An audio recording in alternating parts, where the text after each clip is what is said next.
నేను ఇవాళ యాదృచ్ఛికంగా ఉదయం వేళ ఎందుకో పుస్తకాల బీరువా దగ్గర నించుని చంద్రశేఖర పరమాచార్య స్వామి వారి యొక్క పాదాలు కనపడుతున్నటువంటి ఒక పుస్తకం ఒకటి నా దగ్గర ఉంటే ఆ పుస్తకాన్ని తీసి యథాలాపంగా ఇలా అన్నాను. అంటే ప్రదోషవేళయందు శివనామమును చెప్పినటువంటి వాడు పొందేటటువంటి ఫలితమేమో వాక్కుల చేత చెప్పటము సాధ్యము కాదు. ప్రదోషవేళయందు చెప్పబడినటువంటి శివనామము యొక్క ఫలితమును చెప్పే ప్రయత్నమును కూడా చేయరాదు. ఎందుచేత అంటే అంత గొప్ప ఫలితం వస్తుంది కనుక. స్వయంగా చంద్రశేఖర పరమాచార్య స్వామి వారు చెప్పినటువంటి మాటలున్న పేజీ నాకు అలవోకగా కనబడితే నేను ఎంతో సంతోషించాను. ఫోన్లే నిన్ననే అనుకోకుండా నేను ఈ మాట అన్నాను. ప్రదోషవేళలో శివనామం చెప్పుకున్నటువంటి ఫలితం మనకి అనుభవంలోకి వచ్చిన తర్వాత తెలుస్తుంది దాని గొప్పతనం ఏమిటోనని.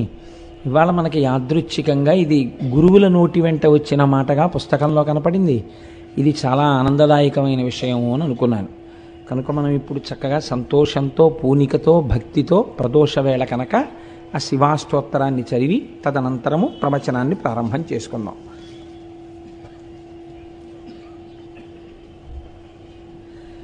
ధవళవపుషమిందోర్మండలే సన్నివిష్టం భుజగవలయహారం భస్మదిగ్ధాంగమీశం మృగయ పరశుపాణిం చారు చంద్రార్ధమౌళిం హృదయ కమల మధ్యే సంతతం చింతయామి. చారు చంద్రార్ధమౌళిం అంటారు ధ్యానంలో. చంద్రమౌళీశ్వరుడిగా ఆరాధన చేస్తారు.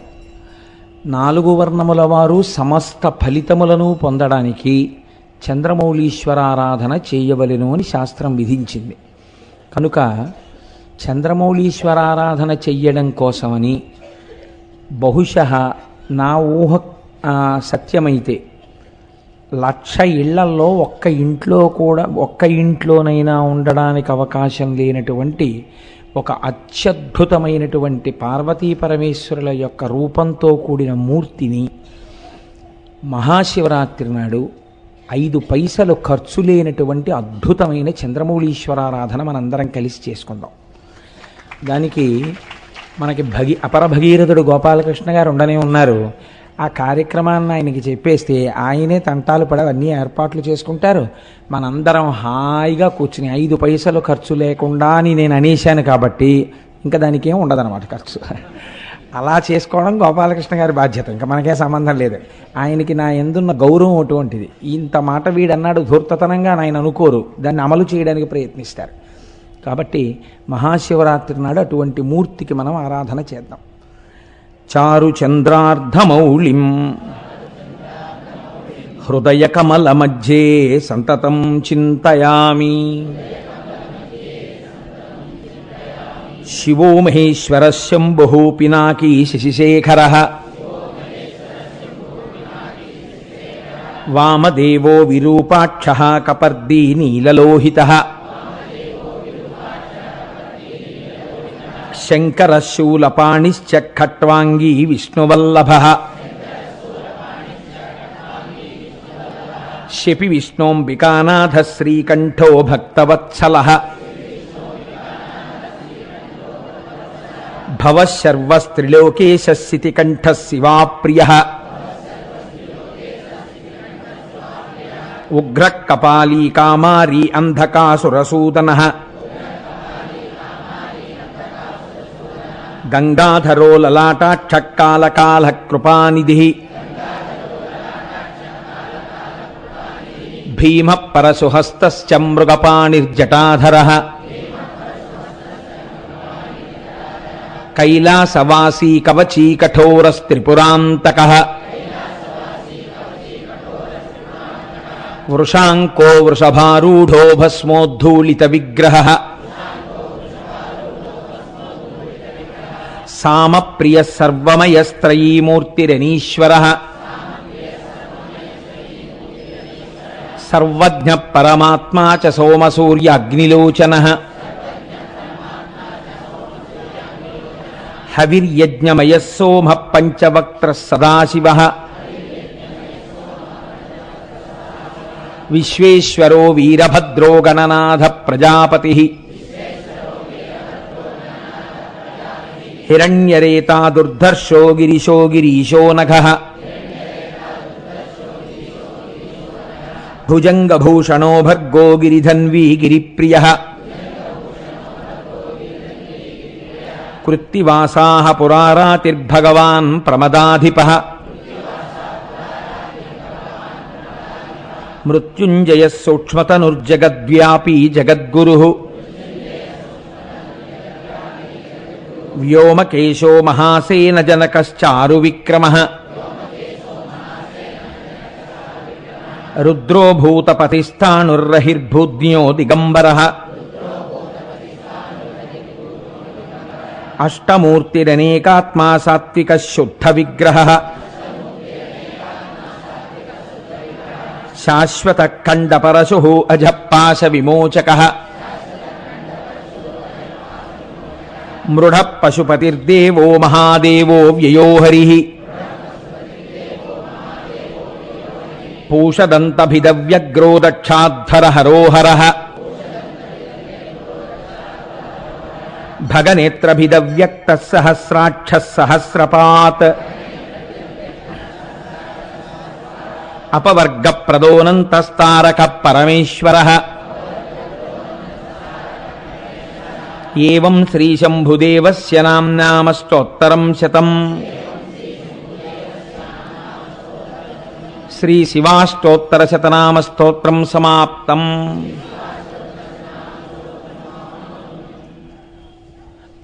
నిన్నటి రోజున భీమః అన్న నామంతో ఆ భీమేశ్వరలింగం ఎలా ఆవిర్భవించింది అన్నదాన్ని మీకు నేను విజ్ఞాపన చేశాను.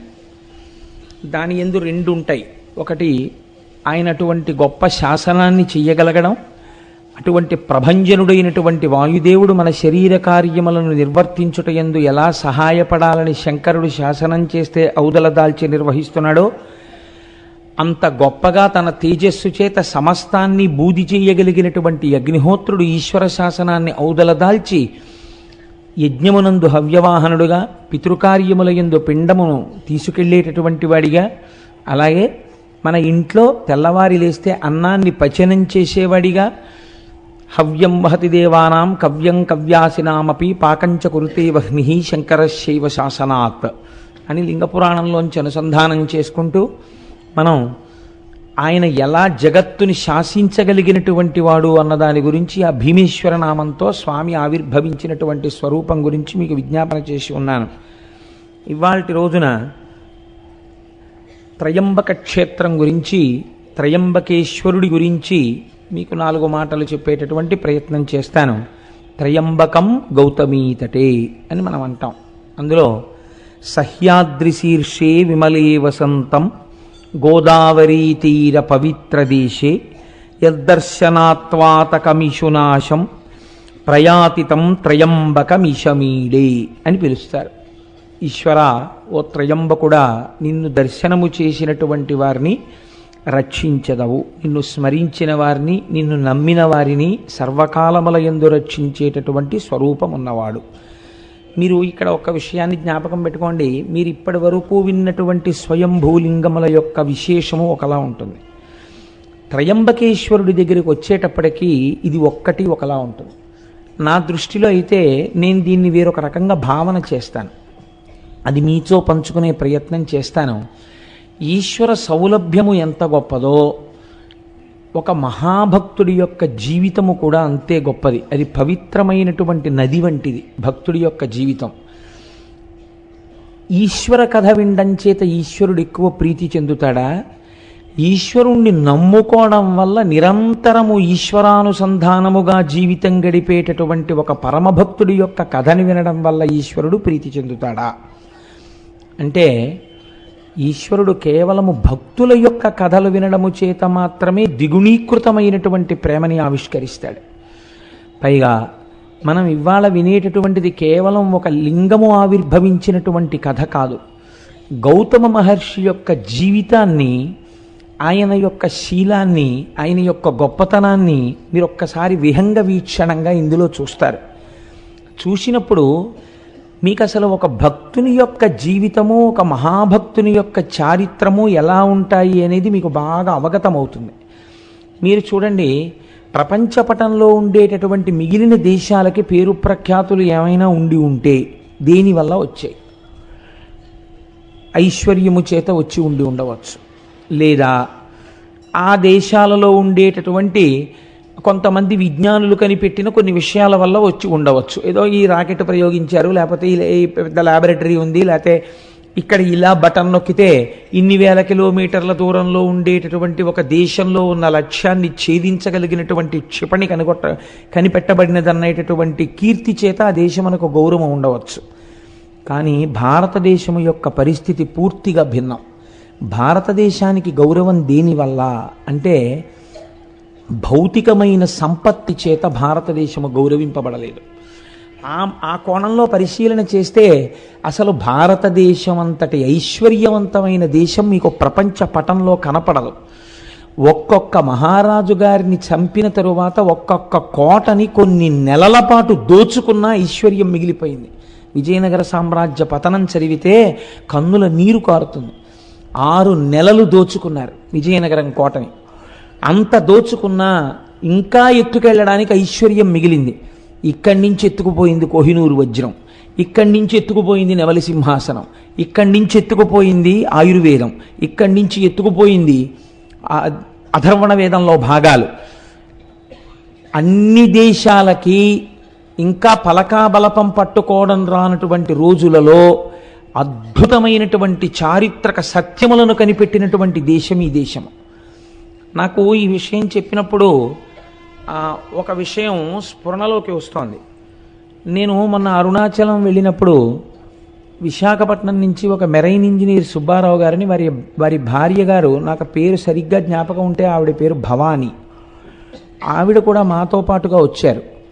వచ్చినప్పుడు నేను ఏదో ఒక తపస్సమాధిలో ఉండేటటువంటి వ్యక్తి సమాధిగతుడైపోయిన, ఆయన శరీరాన్ని సమాధి చేసిన అందులోంచి కొన్ని తరంగములు వస్తాయి అని పుస్తకాలలో ప్రతిపాదన చేశారు అన్నదానికి ఆవిడ సైన్స్ లెక్చరర్ అనుకుంటాను. ఈ మధ్య కాలంలోనే దీని మీద ఒక పుస్తకం వచ్చింది కోటేశ్వరారు, ఇది పరమ సత్యం అండి, అది ఎలా వస్తుంది అన్న దాని గురించి ఆవిడ నాకు ఆ విజ్ఞాన శాస్త్రానికి సంబంధించినటువంటి భాషలో మాట్లాడారు.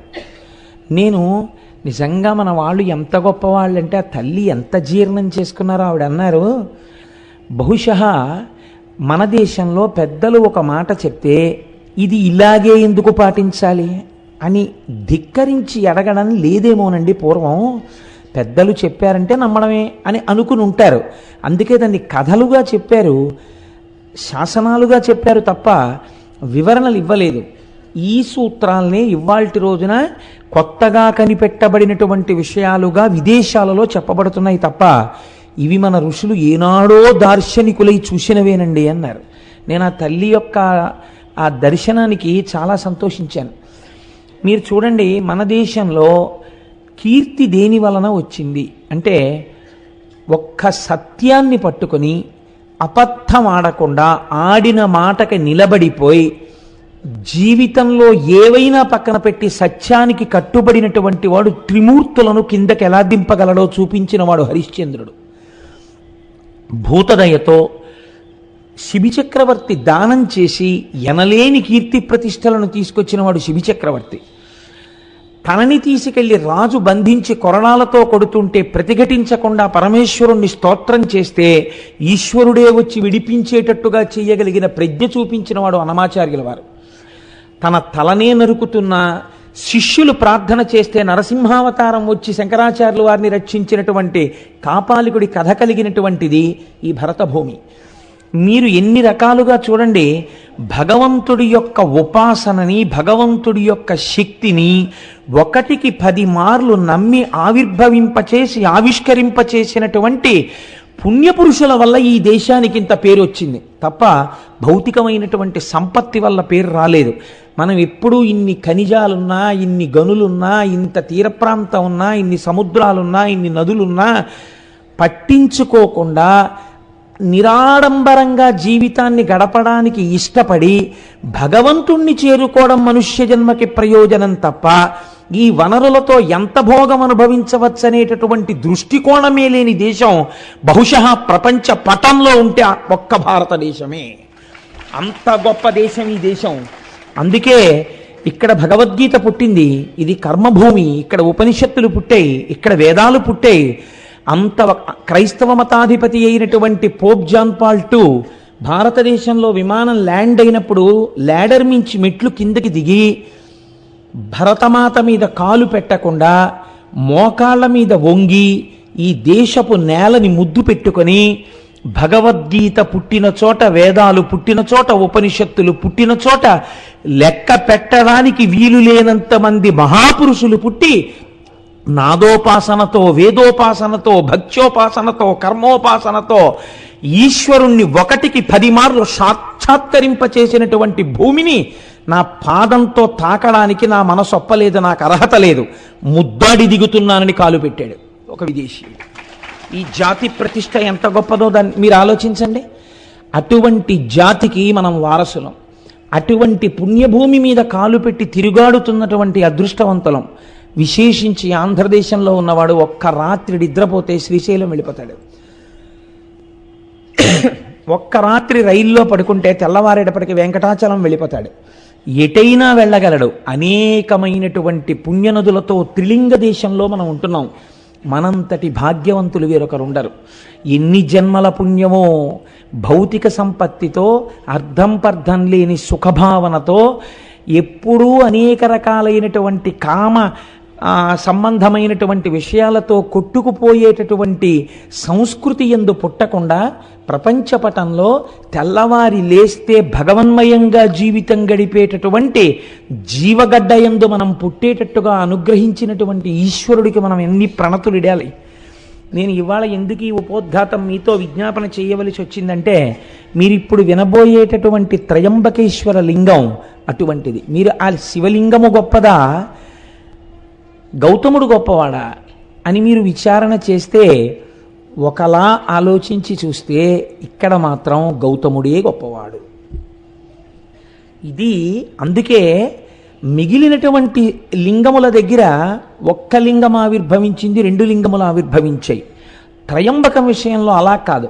ఒక నది ఆవిర్భవించింది, ఒక శివలింగం ఆవిర్భవించింది. మనం తెల్లవారి లేస్తే ఏ నదీ జలాలు తాగి బతుకుతున్నామో ఆ నదిని తీసుకొచ్చిన మహాపురుషుడి చరిత్ర ఇవాళ రాబోతోంది. మనం భవతి అంటారు సంస్కృతంలో. భవతి అంటే ఉన్నాను. ఇవాళ మనందరం భవతి ఉన్నాము అంటే దానికి కారణం ఎవరో తెలుసా అండి? గౌతమ మహర్షి. ఆయన తెచ్చిన గోదావరి నీళ్ళే కదండి మనం తాగుతున్నాం. అటువంటి మహాపురుషుడి యొక్క చరిత్ర ఇవాళ మనం వినబోతున్నాం. దీనికి ఈశ్వరుడు నిజంగా ఎంత సంతోషాన్ని పొందుతాడో చూడండి. వీళ్ళు కృతజ్ఞతాభావంతో వింటున్నారని ఆనందిస్తాడు. ఇప్పుడు మీరు ఆ కోణంలో నేను ఎందుకు ఈ విషయాన్ని మీకు విజ్ఞాపన చేశానంటే, ఇప్పుడు నేను చెప్పబోయేటటువంటి విశేషాన్ని మీరు ఆ కోణంలో పరిశీలన చేస్తే, ఎందుకు ఈ మాట అన్నారు? లింగ ఆవిర్భావము కన్నా మహాత్ముని యొక్క జీవితమే గొప్పది ఒకలా చూస్తే అని అన్నారే, అలా ఎక్కడుంది ఇందులో అన్న విచారణ చేస్తూ మీరు వినే ప్రయత్నం చెయ్యండి. అది మీ జీవితానికి కూడా ఎంత గొప్ప కొత్త కోణాన్ని తొడుగుతుందో ఆలోచించండి. దీన్ని ప్రారంభం చేస్తూ ఆ శివమహాపురాణంలో ఒక మాట చెప్తారు.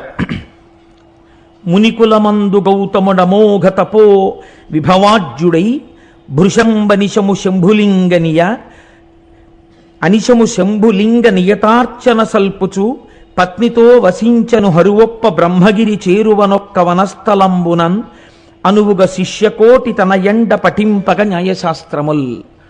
గౌతముడు చాలా గొప్ప మహర్షి. ఆయన గురించి ఎంత చెప్పినా తక్కువే. అటువంటి గౌతమ మహర్షి తన శిష్యులతో కలిసి ప్రతిరోజు శంభులింగారాధనమును చేస్తున్నాడు. ఆ లింగమునకు ఆయన ఏమని పేరెట్టుకున్నాడో చూడండి. శంభులింగాన్ని నేను ఆరాధన చేస్తున్నాను అన్నాడు. ఇది పూర్వకాలంలో మీరు ఒక 50 పేర్లు చూస్తే 51వ పేరు ఇది ఉండేది, శంభులింగం అని. అసలు ఈ పేరే కనుమరుగైపోయింది. వెర్రి వెర్రి పేర్లు, విచిత్రమైన పేర్లు. కలియుగం కదండి, నామస్మరణ జరగడానికి కూడా అవకాశం లేని రీతిలో కట్టడి చేస్తున్నాడు కలిపురుషుడు. కాబట్టి ఇన్ని పిచ్చి పేర్లు, అర్థం ఉండదు అసలు ఆ పిచ్చికి. ఒక్కటి ఈశ్వర సంబంధంతో లేవు. అంత పిచ్చి పిచ్చి పేర్లన్నీ వచ్చేసాయి ఇవాళ రేపు. ఆయన తను ఆరాధన చేసిన లింగమునకు శంభులింగము అని పేరు పెట్టాడు. శంభులింగము అంటే మీకు నేను శంభుహు అన్న నామం దగ్గర వ్యాఖ్యానం చేసి ఉన్నాను. శంభావయతీతి శంభుహు, మంచి భావములను కల్పించగలిగినటువంటి లింగమును ఆరాధన చేశాడు.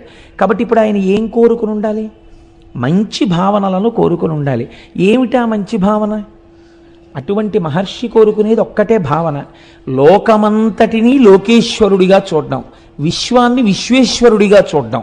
ఇదే ఆయన కోరుకున్నది కదండి. కాబట్టి ఇప్పుడు అలా శంభులింగాన్ని ఆరాధన చేస్తూ దానితో పాటు ఏం చేశాడు? చాలామంది శిష్యులు ఆయనని అనుగమించి ఉండేవారు. వాళ్ళందరికీ అనేకమైనటువంటి శాస్త్రములను బోధ చేస్తూ బ్రహ్మగిరి అనబడేటటువంటి ఒక పర్వత శిఖరము యొక్క పాదమూలమునందు ఆశ్రమమును నిర్మాణము చేసుకుని ఆ శంభులింగారాధన చేస్తూ పరమ పవిత్రమై, యజ్ఞవేది ఎందున్నటువంటి అగ్నిహోత్రం ఎంత పవిత్రమో అంత పవిత్రమైనటువంటి జీవితాన్ని ఆయన గడుపుతున్నాడు. ఇలా గడుపుతుండగా అంతకొండొక కాలంబునందు పొడమికడు అనావృష్టి పొదలని, ఎక్కడలగాని త్రావ నీళ్లులు కరువయ్యే గ్రాసమసలే శూన్యమయ్యను దశలనే చోటనేని. ఇలా నడుస్తుండగా కొంతకాలానికి భయంకరమైనటువంటి క్షామం వచ్చింది. ఆ క్షామమునకు కారణం ఏమిటి? అనావృష్టి. వర్షాలు పడలేదు. వర్షాలు పడకపోతే ఎక్కడా నీరు లేదు. నీరు చాలా గొప్పదండి శాస్త్రంలో. ఎందుచేతనో తెలుసా అండి? మీకు నీరు లేకపోతే మొట్టమొదట పాడైపోయేది ఇది అంటే ధర్మము లోపించిపోతుంది. నీటికి ఒక రకమైనటువంటి ప్రయారిటీ ఉంటుంది. మీరు చూడండి, నేను హైదరాబాద్లో ఒక 7-8 సంవత్సరాల క్రితం మా తమ్ముడింటికి వెళ్ళాను. వాడప్పుడు ఆ విద్యానగర్ ఏరియాలో ఎక్కడో నల్లకుంట ఏరియాలో ఉండేవాడు. సాయంకాలం స్నానం చేసి నేనేదో సంధ్యావందనం చేసుకుందామని స్నానం చేయబోతుంటే వాడు అన్నాడు, అన్నయ్య నువ్వేమనుకోకు, ఇక్కడ 2 పూట్ల స్నానం చేయడం కుదరదన్నయ్య, అతి కష్టం మీద నీళ్లు తెచ్చుకుంటాం. ఇక్కడ నువ్వేదో పవిత్రోవా సర్వావస్థాంగతోపివా యస్మరేత్ పుండరీకాక్షం స్వాహ్యాభ్యంతర శుచి పుండరీకాక్ష పుండరీకాక్ష పుండరీకాక్ష అనుకుని సంధ్యావందనం చేసుకోన్నాడు. ఇప్పుడు ఏమైంది? స్నానము లోపించింది. ఇంకా నీరుకు కొదవచ్చింది అనుకోండి, అర్ఘ్యం ఇవ్వడానికి కూడా మనం ఇబ్బంది పడిపోతాం. కొన్ని నీళ్లు అర్ఘ్యం ఇచ్చేస్తే గుక్కెడి నీళ్లు తాగడానికి తగ్గిపోతాయని సంధ్యావందనాలు కూడా పోతాయి. ధర్మలోపము దేని వలన ప్రారంభమవుతుంది అంటే నీరు తక్కువైపోవడం వల్ల ధర్మలోపం ప్రారంభమైపోతుంది. కాబట్టి నీరు ఈ లోకాన్ని నిలబెట్టడం, మనిషిని నిలబెట్టడం రెండింటినీ నీరు చేస్తుంది. కాబట్టి నీరు చాలా గొప్పది. అటువంటి నీరు ఎందుకు ఉండదు? ఒక్కటే కారణం, నీరు ఎందుకు భూమి మీద తగినంత దొరకని రోజులు వస్తాయి అని అడిగితే దీనికి లింగ పురాణం సమాధానం చెప్పింది. సంజీవనము సమస్తస్య జగత సలిలాత్మిక భవయిత్యుచ్యతే మూర్తిర్భవస్య పరమాత్మనః అని. భవ అంటే బతికించువాడు, ఏ రూపంలో బతికిస్తాడు? సంజీవనం సమస్తస్య, అన్నిటినీ బతికిస్తాడు. ఎలా? చెట్లు, చామలు, పురుగులు, పుట్ర, మనుషులు అందరూ బతుకుతారు. దేనివల్ల? జగత సలిలాత్మిక, నీటి రూపంలో ఉండి ఆయన బతికిస్తాడు. ఆయనకి ఆగ్రహం కలిగిందనుకోండి, వర్షపు చుక్క పడదు.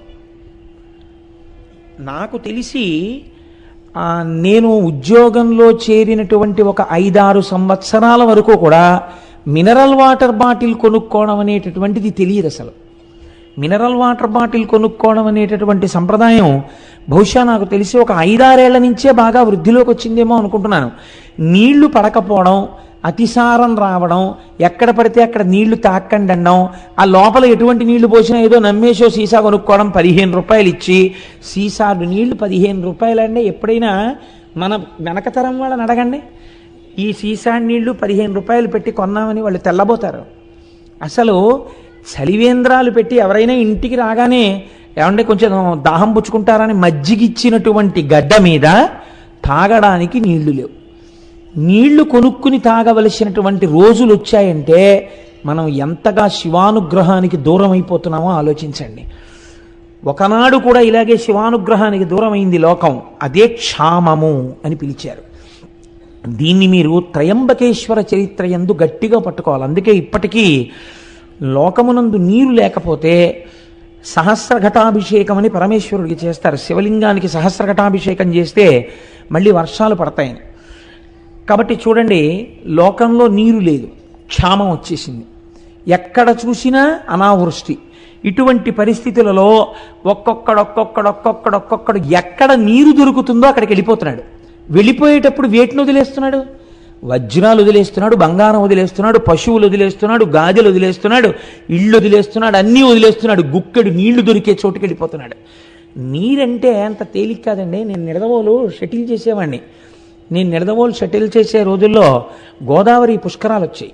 పుష్కరాలు వస్తే చాలామంది ఆ పైనుంచి పుష్కరాలకి ఇక్కడ బంధువులు ఇళ్ళకి వచ్చి స్నానం చేసి వెళ్తుండేవారు. నేను ఒక రోజున ట్రైన్లో వెళ్ళిపోతుంటే నిడదవోలు ప్యాసింజర్లో నేను కూర్చున్న కంపార్ట్మెంట్లో చాలామంది లేచి కిటికీల దగ్గరికి, డోర్ దగ్గరికి వెళ్ళి అబ్బా ఎన్ని నీళ్ళో ఎన్ని నీళ్ళో ఎన్ని నీళ్ళో అని పొంగిపోతున్నారు. బ్రిడ్జ్ నుంచి ట్రైన్ వెళ్ళిపోతుంటే నాకు చాలా ఆశ్చర్యం అనిపించింది. అది ఎన్ని నీళ్ళో ఎన్ని నీళ్ళో ఏంటి, మనం గోదావరి వచ్చిందంటాం అంతే చాలా క్యాజువల్గా. వీళ్ళు ఎన్ని నీళ్ళో అంటున్నారు ఏంటని, ఎన్ని నీళ్ళో అంటున్నారు ఏంటమ్మా అని అడిగాను. అడిగితే ఇన్ని నీళ్లు మేము చూసి కొన్ని ఏళ్ళు అయిపోయిందండి, ఓ 20 ఏళ్ల క్రితం చూసాం, మేము ఎక్కడో రాయలసీమ నుంచి వచ్చాం గోదావరి పుష్కరాలకి, ఇంత నీటి ప్రవాహం చూసి మేము ఎన్నేళ్ళు అయిందో అన్నారు. వాళ్ళకి తెలుస్తుంది దాని అందం ఏమిటో, వాళ్ళకి తెలుస్తుంది అందులో తృప్తి ఏమిటో. మనం గౌతమ మహర్షి అనుగ్రహంతో కావలసినన్ని నీళ్లు పొందుతున్నాం కాబట్టి ఆ మహర్షిని కూడా తలుచుకోవడం మానేశాం. అక్కర్లేని విగ్రహాలు త్రిలింగ దేశంలో ఎన్నున్నాయో, ఇంతగా మనకి గౌతమీ నదిని తీసుకొచ్చి దాహార్తిని తీరుస్తున్నటువంటి గౌతమ మహర్షి యొక్క విగ్రహ ప్రతిష్ఠ జరిగినటువంటి ఆలయాలు ఈ ప్రాంతాల్లో ఎన్నున్నాయి నాకు చూపించండి. ఇది మన కృతజ్ఞత. ఎందుకు శివుడు అనుగ్రహించాలి మనని? కాబట్టి వాటర్ బాటిల్స్ కొనుక్కోవలసి వచ్చిందంటే కొనుక్కోవలసి వస్తుంది కదండి. కాబట్టి ఇప్పుడు ఏమైంది, కొంతకాలానికి భయంకరమైనటువంటి అనావృష్టి చేత లోకం బాధపడుతోంది. ఇటువంటి అపారమైనటువంటి బాధ చేత లోకంలో ఉన్న వాళ్ళందరూ వెళ్ళిపోతున్నారు. వెళ్ళిపోతుంటే ఆయన చూశాడు. చూసి అయ్యయ్యో ఇలా అయిందేమిటి, నేను ఎలా అయినా ఈ లోకము యొక్క బాధని తీర్చే ప్రయత్నం చేస్తాను అన్నాడు. ఇది ఎందుకండి గౌతముడికి? మీరు కొంచెం జాగ్రత్తగా ఆలోచించండి. తోచనమ్మ తోడికోడలు పుట్టింటికి వెళ్ళిందని అనావృష్టి వచ్చి వర్షాలు లేక లోకంలో అందరూ బాధపడి చచ్చిపోతుంటే వెళ్ళిపోతుంటే ఈ నీరు లేకుండా జీవులు పడుతున్న బాధ నేను తీర్చే ప్రయత్నం చేస్తానని గౌతముడు ఎందుకు అనాలి? ఇదే ఆయన చేసినటువంటి శంభులింగారాధనము. నాకు తపశ్శక్తి ఉంది కాబట్టి నేను ఇలా అంటే అందులోకి నీళ్ళు వచ్చేస్తే గొప్ప కాదు. రమణ మహర్షి తిరువణ్ణామల ఎంత ఎండిపోయింది ఒకప్పుడు. రమణాశ్రమంలో ఉన్నవాళ్ళు కూడా వెళ్ళిపోతున్నారు. వెళ్ళిపోతుంటే రమణుల దగ్గరికి వచ్చి చెప్పారు, అందరూ వెళ్ళిపోతున్నారండి, నీళ్లు లేవన్నారు. అంటే రమణులు అన్నారు, వెళ్ళిపోవడం ఎందుకు, నీళ్లు లేకపోతే వెళ్ళిపోతారా, ఈశ్వర కృప ఉంటే నీళ్ళు ఎందుకు రావు అని అక్కడ గొంతు కూర్చుని 4 చారలు మట్టి తీశారు. ఇలాగ అంతే జల పుట్టింది. అదే రమణబావి అని పిలుస్తారు. తిరువణ్ణామల ఎంత ఎండిపోతుంది, రమణాశ్రమంలో ఉన్న రమణబావి ఎండదు. దానికి కావ్యకంఠ గణపతి ముని పేరు పెట్టారు, రమణతీర్థము అని పేరెట్టారు దానికి. కాబట్టి మహాపురుషులు సృష్టించగలరు, వారి తపశ్శక్తి చేత వారు సంకల్పం చేస్తే వస్తుంది. గౌతమ మహర్షి తలుచుకుంటే రోజు ఒక కొండ నీళ్లు తేలేంటి, ఆదిశంకరాచార్యులు వారు తలుచుకుంటే పూర్ణానదినే అమ్మగారి స్నానానికి తీసుకొచ్చారే, అటువంటిది ఓ కొండ నీళ్ళు ఆయన తన కోసం తెచ్చుకోలేరా? ఆయన బాధ అది కాదు, ఆయన బాధ లోకం కోసం. ఇది విశ్వమునందు విశ్వేశ్వరుని చూచుట, లోకమునందు లోకేశ్వరుని చూచుట. తను పూజామందిరంలో కూర్చుని బాగా పూజ చేసేసి అయ్య బాబోయ్ ఏమి పూజండి అనేటట్టుగా పూజ చేసి నియుజ్యమానా సుగజాసు హస్తా సకేశ్చరా స్తోచల పత్రహస్తా బభూవ దేవీ చకృతాసు హస్తా లక్ష్మీస్తథా పద్మిని పద్మహస్త అంటారు సుందరకాండలో వాల్మీకి మహర్షి. పూజామందిరంలోనేమో లక్ష్మీదేవికి పూజ, బయటికి వచ్చేమో సీతమ్మ తల్లిని బాధపెడుతూ ఉండడం. ఎందుకు వచ్చిన దిక్కుమాలిన పూజ? అది కాదు పూజ అంటే. తాను లోకమునందు ఒక భాగము, ఈ లోకము ఈశ్వర స్వరూపము కాబట్టి లోకము బాధపడితే ఇది ఈశ్వరుడి బాధ, కాబట్టి నేను లోకమును రక్షించాలి, అది నా పూజలో అంతర్భాగము అని ఆయన అనుకున్నాడు. ఇది ఆయన చేసినటువంటి శంభులింగారాధన. కాబట్టి ఇప్పుడు ఆయన జలముల యొక్క అధిదేవతను గురించి తపస్సు చేశాడు. మీకు ఏ అవసరం వస్తే ఆ అవసరాన్ని తీర్చగలిగినటువంటి వారి దగ్గరికి వెళ్ళాలి. ఇంట్లో దొంగలు పడ్డారనుకోండి, ఫైర్ ఆఫీస్కి వెళ్ళకూడదు కదా, ఇల్లు అంటుకుంటే ఫైర్ ఆఫీస్కి వెళ్ళాలి. అదేంటంటే మా దగ్గరికి వచ్చారంటే మీరు ఖాళీగా ఉన్నారని వచ్చామంటే అంటే వాళ్ళు ఏం చేస్తారు? ఇంట్లో దొంగలు పడితే పోలీస్ ఆఫీస్కి వెళ్ళాలి. ఈశ్వరుడు లోకం కృతజ్ఞతతో ప్రవర్తిస్తోంది. కృతజ్ఞులైనటువంటి వారికి ఎందుకు ఉపకారం చెయ్యాలి? వీళ్ళ బుద్ధి మరల్చాలంటే నేను వీళ్ళని శిక్ష వెయ్యాలి. తండ్రి కొడుకుని మార్గంలో తేవడానికి ఎలా శిక్షిస్తాడో అలా నేను శిక్షించాలి. కాబట్టి మీరు వర్షించకండి అని ఆజ్ఞాపించాడు. నువ్వు తపస్సు చేశావు, నేను సంతోషించాను, కానీ నేను మాత్రం వర్షించడం కుదరదు, జల సమృద్ధిని లోకమునకు ఇవ్వను. మీరు చాలా జాగ్రత్తగా గమనించండి ఇందులో ఒక విషయాన్ని. మనకి ఈశ్వరుడు ఇచ్చాడు కదా అని అనుభవించుకుంటూ వెళ్ళిపోతే, అందుకే సనాతన ధర్మమునందొక్కదాని యందు మాత్రమే అగ్నికార్యం ఉంది, ఇంకా మీకు ఎక్కడా లేదు. ఇది అగ్నికార్యంలో అగ్నిహోత్రుణ్ణి పిలిచి హవ్యవాహనాన్ని పిలిచి మీరు అనుభవిస్తున్నటువంటి భోగములన్నీ దేవతల యొక్క అనుగ్రహము చేత వస్తున్నాయి కాబట్టి ఆ దేవతలకి హవిస్సులు మీరు ఇవ్వాలి. ఆ హవిస్సుని దేవతలు అందుకుంటారు. అందుకుని వారు మీ పట్ల కృతజ్ఞులై, చూడండి తిన్న ఇంటికి వాసాలు లెక్కెట్టాడంటారు. మీరు హవిస్సు ఇవ్వడం అంటే వాళ్ళకి భోజనం పెట్టడం. వాళ్ళు భోజనం చేశారనుకోండి, వాళ్ళు మీ పట్ల సంతుష్టులు అవుతారు, వాళ్ళు మీకు అపకారం చేయరు, వాళ్ళు మీకు తిరిగి ఉపకారం చేస్తారు. ఎవరెవరు ఏం చెయ్యగలరో ఆ ఉపకారాన్ని వాళ్ళు చేస్తారు. పర్జన్యుడు వర్షాన్ని కురిపిస్తాడు, భూమి సస్యశ్యామలమవుతుంది, వాయుదేవుడు చక్కగా వీస్తాడు, ప్రభంజనుడు కాకుండా లోకమంతా సుభిక్షంగా ఉంటుంది. అందుకే అగ్నికార్యం చేయడం, యజ్ఞం చెయ్యడం, యాగం చెయ్యడం ఈ జాతికి మాత్రమే ఉన్న సొత్తు. అందుకే ఇది కర్మభూమి. తాను బ్రతకడం కాదు, 10 మందిని బ్రతకడం నేర్పించినటువంటి భూమి ఈ భూమి. ఎప్పుడు యాగాలు యజ్ఞాలు మానేశారో అప్పుడే దేశానికి క్షామం బయలుదేరింది. అందుకే మనం చూడండి రేపు ఏం చేస్తున్నాం, 3 క్రతువులు చేస్తున్నాం. ఒకటి సుబ్రహ్మణ్యుడికి పాలాభిషేకం. మీరు వింటారు, మళ్ళీ ఇప్పుడు నేను చెరువిరి చరణం అవుతుంది. ఆ కావిడి ఎత్తితే చాలంతే, 12 తరాల తర్వాత ఎప్పుడో వంశం పెరగకుండా రావలసినటువంటి ప్రమాదాన్ని ఇప్పుడు తీసేస్తాడు ఆ కావిడిని ఎత్తిన వాడికి సుబ్రహ్మణ్యుడు. ఆ పాలు అభిషేకం చేస్తారు, మూర్తి చల్లబడుతుంది. మూర్తి చల్లబడగానే ఎంతమంది ఆ అభిషేకాన్ని చూస్తూ శబ్దం వింటారో అభిషేక మంత్రాలని, వాళ్ళందరి కోరికలు సిద్ధిస్తాయి. దేవతల్ని పిలిచి హవిస్సిస్తారు, అగ్నిహోత్రంలో హోమం చేస్తారు. ఆ రోజున చేసినప్పుడు ఆయన ఈ గోత్రనామాలతో హవిస్సు పుచ్చుకుంటాడు. పుచ్చుకున్న తర్వాత వీళ్ళందరికీ ఆయన యోగక్షేమాలు చూస్తాడు. సాయంకాలం కళ్యాణం జరుగుతుంది. ఇందులో అందరూ పాల్గొనలేకపోయారు, మరి వాళ్ళ పరిస్థితి ఏమిటి? అందుకే సాయంత్రం కళ్యాణం చేసి అందరూ చూస్తుండగా కళ్యాణం చేసి కళ్యాణపు అక్షతలు అందరి మీద వేస్తారు. కాబట్టి ఇంతమందిని కూర్చోబెట్టడం కష్టం కాబట్టి కొంతమందిని కూర్చోబెడతారు, కానీ ఫలితం మాత్రం అందరికీ వచ్చేటట్టు ప్రయత్నం చేస్తారు. కానీ ఖచ్చితంగా పాల్గొంటున్న వాళ్ళ యొక్క యశము ద్విగుణీకృతముగా ఉంటుందన్నది మాత్రం శాస్త్రవాక్కు. అందులో ఏమీ సందేహం లేదు. నేను నిస్సందేహంగా చెప్తున్నాను, 200 మంది భాగ్యవంతులే. ఏదో సుబ్రహ్మణ్యానుగ్రహం లేకుండా అంతఃక్రతువులో పాల్గొనడం కుదరదు. కాబట్టి చూడండి, ఇప్పుడు ఆయన నేను వర్షమును కురిపించలేను, కానీ నీకొక్క ఉపకారం చేస్తాను. ఏమిటో తెలుసా? ఎవడి భయం వల్ల ఈ వాయువు వీస్తోందో, ఎవడి భయం వల్ల ఈ సముద్రుడు దాటి భూమి మీదకి రాడో, ఎవరి భయం వల్ల అగ్నిహోత్రం ఉపకారం చేసి వంట చేస్తోందో వాడి భయం వల్లే నేను కూడా నీటిని తేలేను. కానీ నువ్వు ఇంత తపస్సు చేశావు, నువ్వు నన్ను అడిగావు నీరు కావాలి అని. లోకమునకంతటికీ నీరు నేను ఇవ్వలేను, అలా ఇస్తే ఈశ్వర శాసనోల్లంఘనం జరుగుతుంది. నీకిస్తాను నీరు. ఎలా ఇస్తానో తెలుసా? నీకొకలా ఇస్తాను.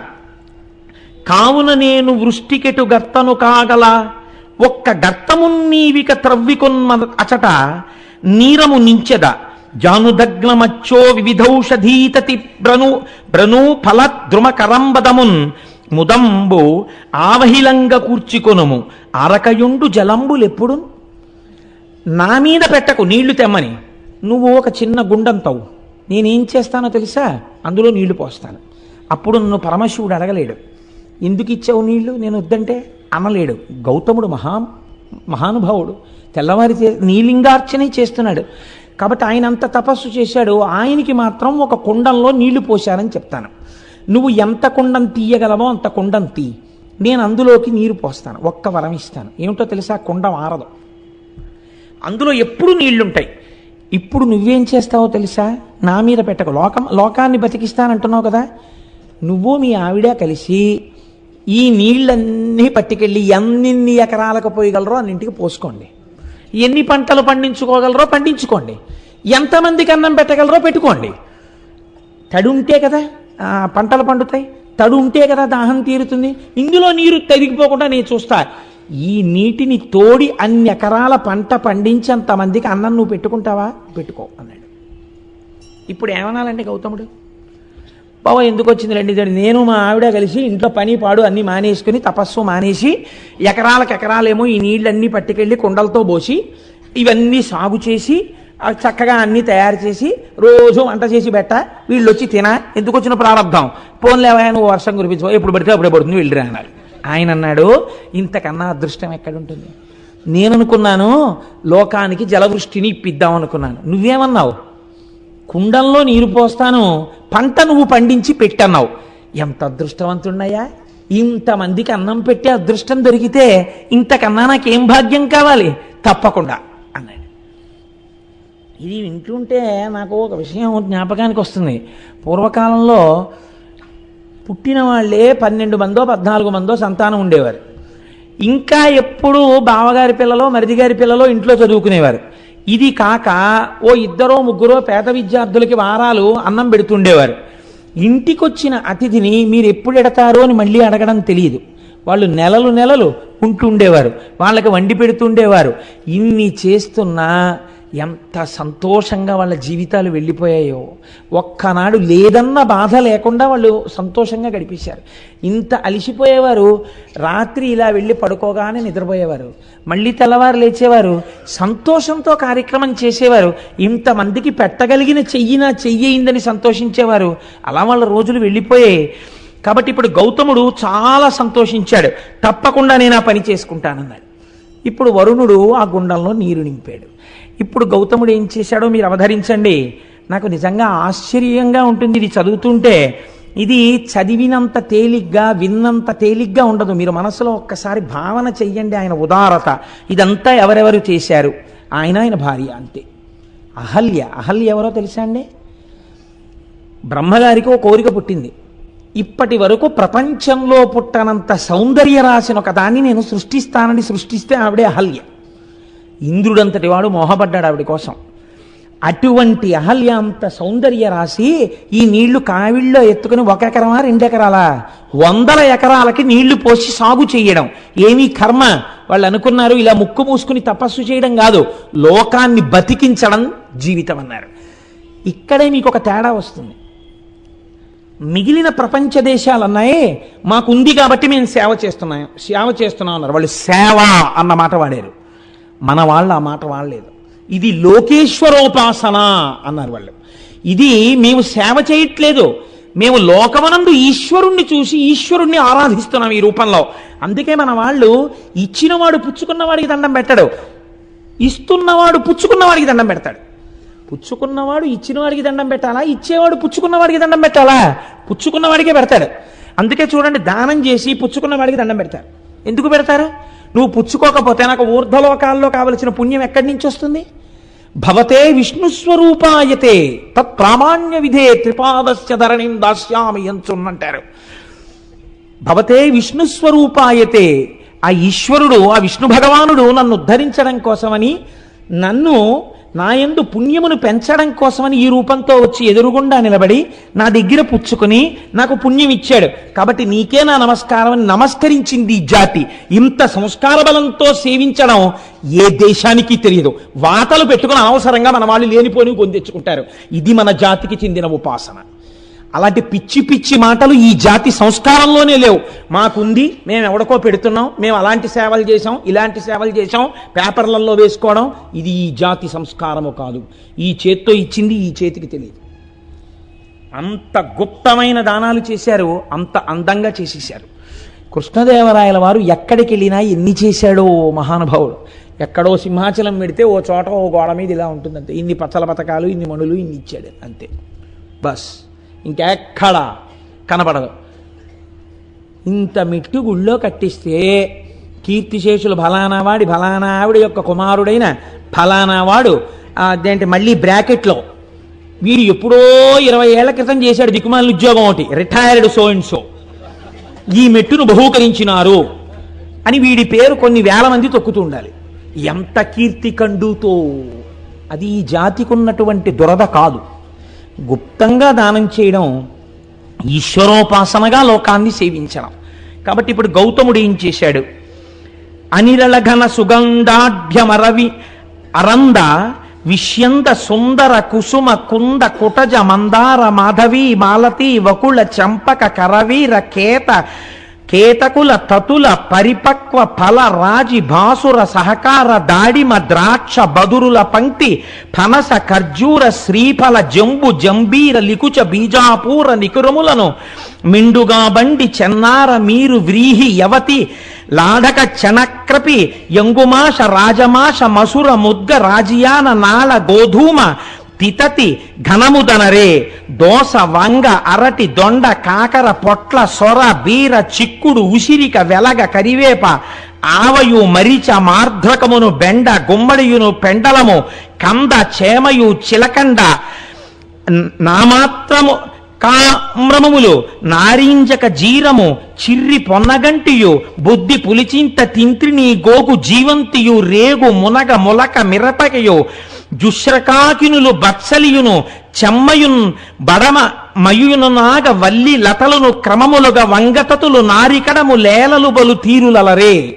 ఎన్ని పండించాడో చూడండి. ఆయన పెద్ద తోటలు వేసాట, ఎన్ని 100 ఎకరాలు వేశాడో.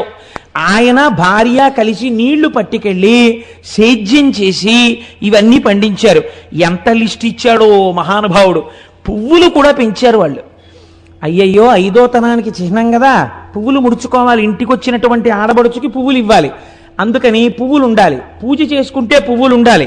అందుకని మందార మాధవి మాలతి వకుళ చంపక కరవీర కేత కుల తతుల పరిపక్వ ఫలరాజి భాసుర సహకార దాడిమ ద్రాక్ష బదరుల పంక్తి పనస ఖర్జూర శ్రీఫల జంబు జంబీర, ఇన్ని పళ్ళు ఇన్ని పువ్వులు. ఇవి చాలవన్నట్టు భోజనం కోసం వచ్చినటువంటి వాళ్ళకి అసలే క్షామం కదండి.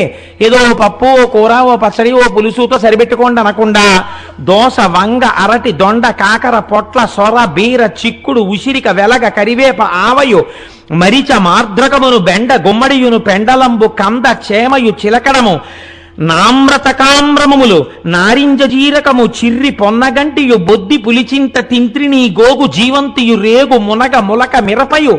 ఓరి నాయనో, ఇన్ని పంటలు పండించాడు ఆయన. ఇన్ని పంటలు పండించి అదో పెద్ద రైతు బజారు, అదో పెద్ద పుష్పవాటిక. ఇవన్నీ ఏం చేసేవాడు అంటే తెల్లవారేటప్పటికి కుండల్లో పోసి ఈ వరుణగుండంలోంచి నీళ్లు తీసుకొచ్చి బోలెడంతంత అన్నరాసులు వండేవారు ఇద్దరూ కలిసి. ఎన్ని కూరలో వండేవారు. ఇప్పుడు ఏమైంది?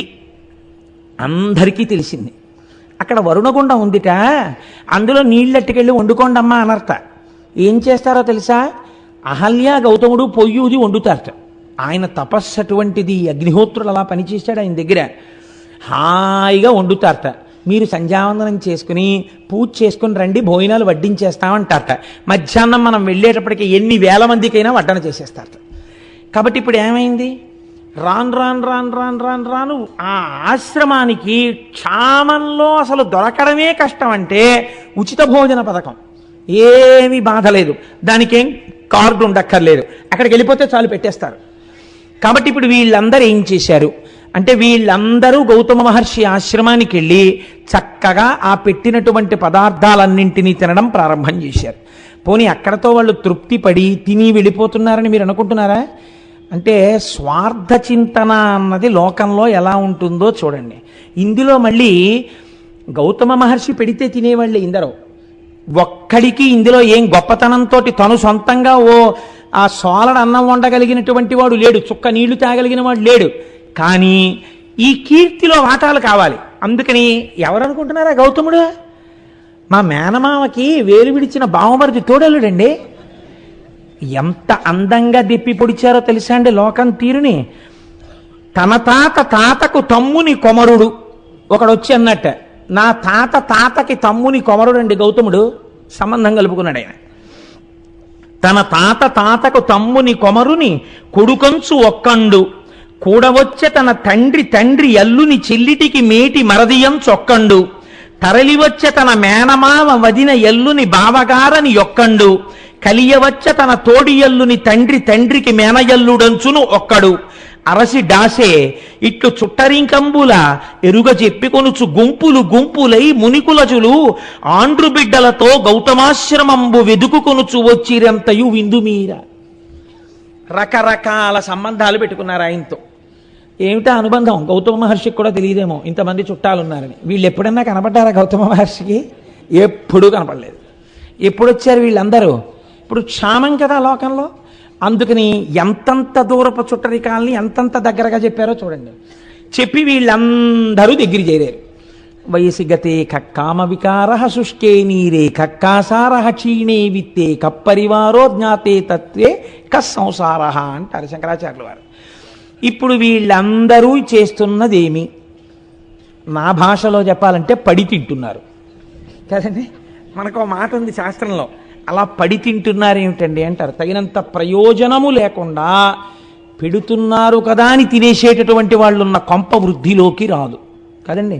అంటే పడి తింటున్నారు. పూర్వం అలా తినేవారు కాదు, ప్రయోజనము కొరకు తినేవారు.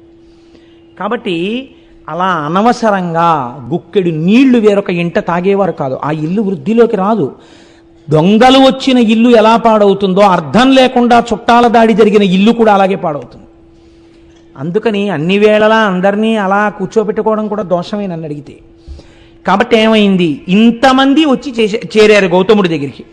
వచ్చి చేరి చక్కగా తింటున్నారు. హాయిగా ఏముందండి, చక్క పువ్వులన్నీ తీసుకొచ్చి ఇస్తున్నారు ప్రతి ఇంటికి. చక్క పూలతో పూజ చేశారో ఏడ్చారో భగవంతుడికి తెలియాలి. పూజ చేస్తే అటువంటి దుర్మార్గపు ఆలోచనలు ఎందుకు వస్తాయి వాళ్ళకి? కాబట్టి హాయిగా వేళ పట్టును తింటున్నారు, పడుకుంటున్నారు. అబ్బే మనవాడే అంటున్నాడు, ఎవరికి వాడేను. సుఖంగా గడిచిపోతున్నాయి రోజులు. ఇక్కడ ఒక మాట అన్నారు, ఎంత గొప్ప మాటో చూడండి. సింగంబు గుహకు చనినే ఇంగును ముత్యముల రాసి జంబుక భూమింకడు వేడుకమై డాయంగా బునుకలను బొక్కలు అలవడు పెక్కులు.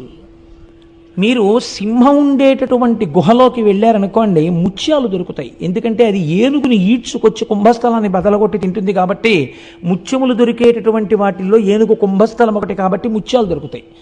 నక్క ఉన్న గుహలోకి వెళ్ళారనుకోండి, అక్కడికి వెళ్ళినప్పుడు దొరికేవి ఎముకలు బొక్కలు, అంటే ఎముకలు మొబికలు దొరుకుతాయి అక్కడ. అదేం తింటుంది? ఏదైనా క్రూరమైన జంతువు వేటాడి వదిలేసిన శేషాన్ని ఈడ్చుకొచ్చి తింటుంది.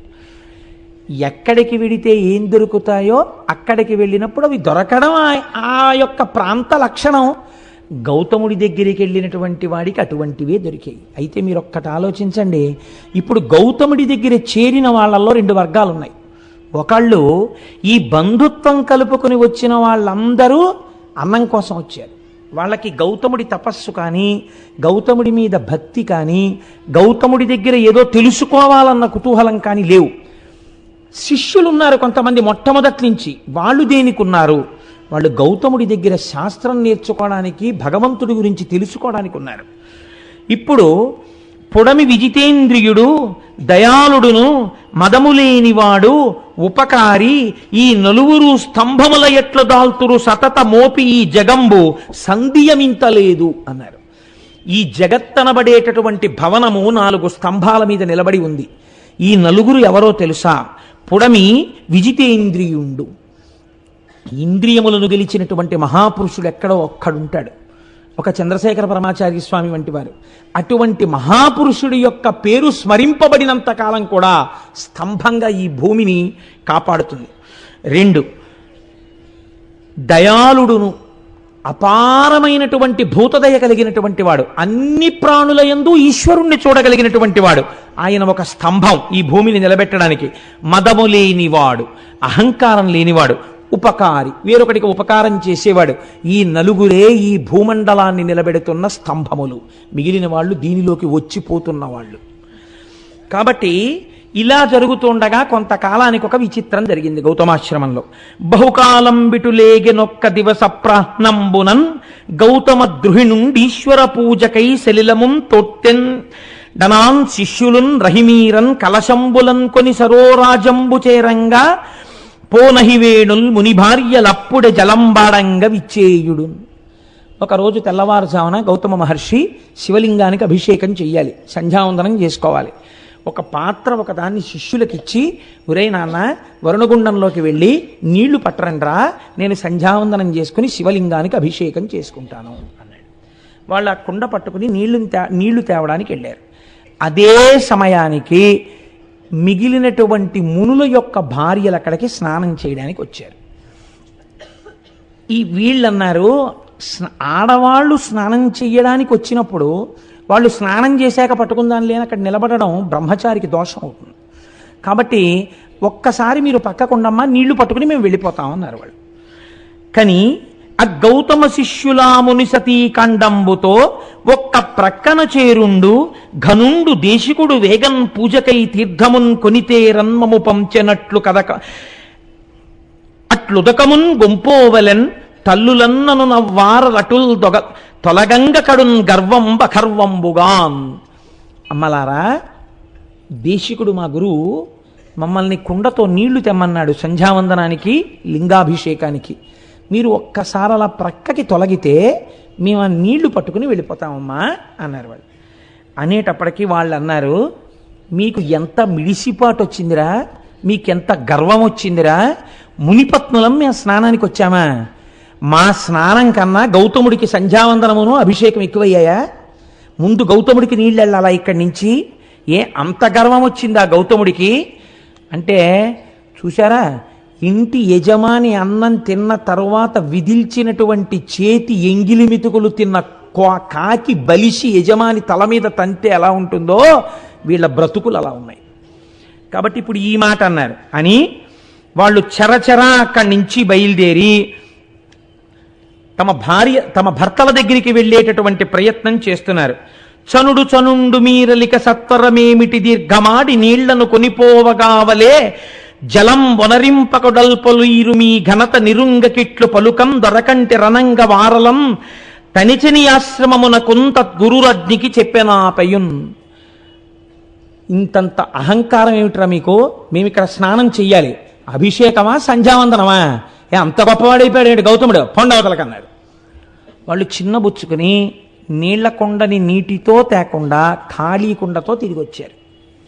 గురువుగారి దగ్గరికి వెళ్ళి ఈ మాట చెప్తే, గురువుగారు చూశారా వీళ్ళని చేరదీసినందుకు ఎలా ప్రవర్తిస్తున్నారో అని గురువు పొద్దున్నే నొచ్చుకున్నా దానికి మేము కారణం అవుతాం. గురువుగారి దగ్గరికి వెళ్ళి అబద్ధం చెప్పినా దోషం వస్తుంది. అలాగని గురువుగారికి ఏమీ చెప్పకుండా కూర్చుంటే సంధ్యావందనానికి వేళ మీరిపోతుంది. కాబట్టి ఇప్పుడు ఎలా మనం ధర్మ సంకటంలో పడ్డామనుకున్నారా బ్రహ్మచారులు అని వాళ్ళు ఏం చెయ్యాలో అర్థం కాక, బిడ్డడు నాన్నగారి దగ్గర ఏదైనా చెప్పడానికి ఇబ్బంది పడినప్పుడు అమ్మ దగ్గరికి స్వతంత్రంగా వెళ్ళినట్టు గురుపత్ని అయిన అహల్య దగ్గరికి వెళ్ళారు.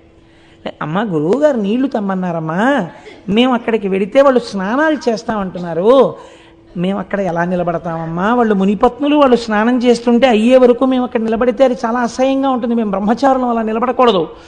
వాళ్ళు ఒక్క కుండరు నీళ్లు పట్టుకుని మేము వెళ్ళిపోతామంటే అనరాని మాటలని మమ్మల్ని పంపించేశారమ్మా.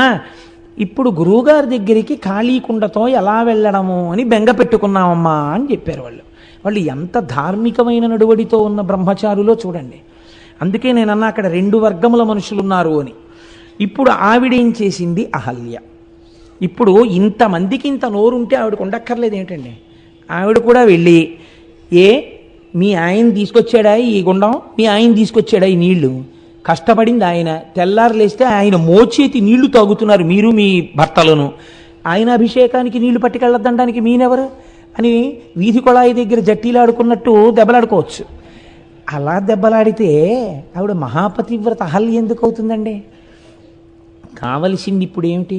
వాదులాడ్డం కాదు, అవతల వాళ్ళ తప్పించడం అంతకన్నా కాదు. వాళ్ళు మునిపత్నులు, లక్ష్మీ స్వరూపాలు.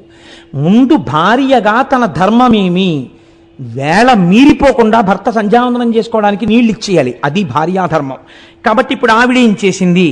కడవన కొండు గైకొని తగన్ సరసీస్థలి చేరి నీరమున్ వడిగుని తెచ్చి ఇచ్చి తన భర్తకు దల్మిని దేవ పూజనాతడు పునరించే అమ్మునుల దారలహల్య మదంబుతోడ ఈ ఎడమము బల్కరించకయే ఏగెను చుల్కన చేసి తానటుల్. అహల్య వేళ మీరిపోయిందనుకోండి, ప్రాయశ్చిత్తార్ఘ్యపూర్వక సంధ్యావందనం గరిష్యే నీళ్లు ముట్టుకుని 4 మాటలు అర్ఘ్యం ఇవ్వాల్సి ఉంటుంది గౌతముడు. ఆ పని ఆయనతో చేయించడమే ఎంత తప్పు. అందుకని ఆవిడ ఎవ్వరితో మాట్లాడకుండా ముందు భర్తకి నీళ్ళు ఇచ్చేయాలి. గబగబా వెళ్ళి వాళ్ళెవ్వరినీ పలకరించకుండా, ఇప్పుడు పలకరిస్తే వాదు జరుగుతుంది, వాదు జరిగితే భర్తకు ధర్మలోపం వస్తుంది.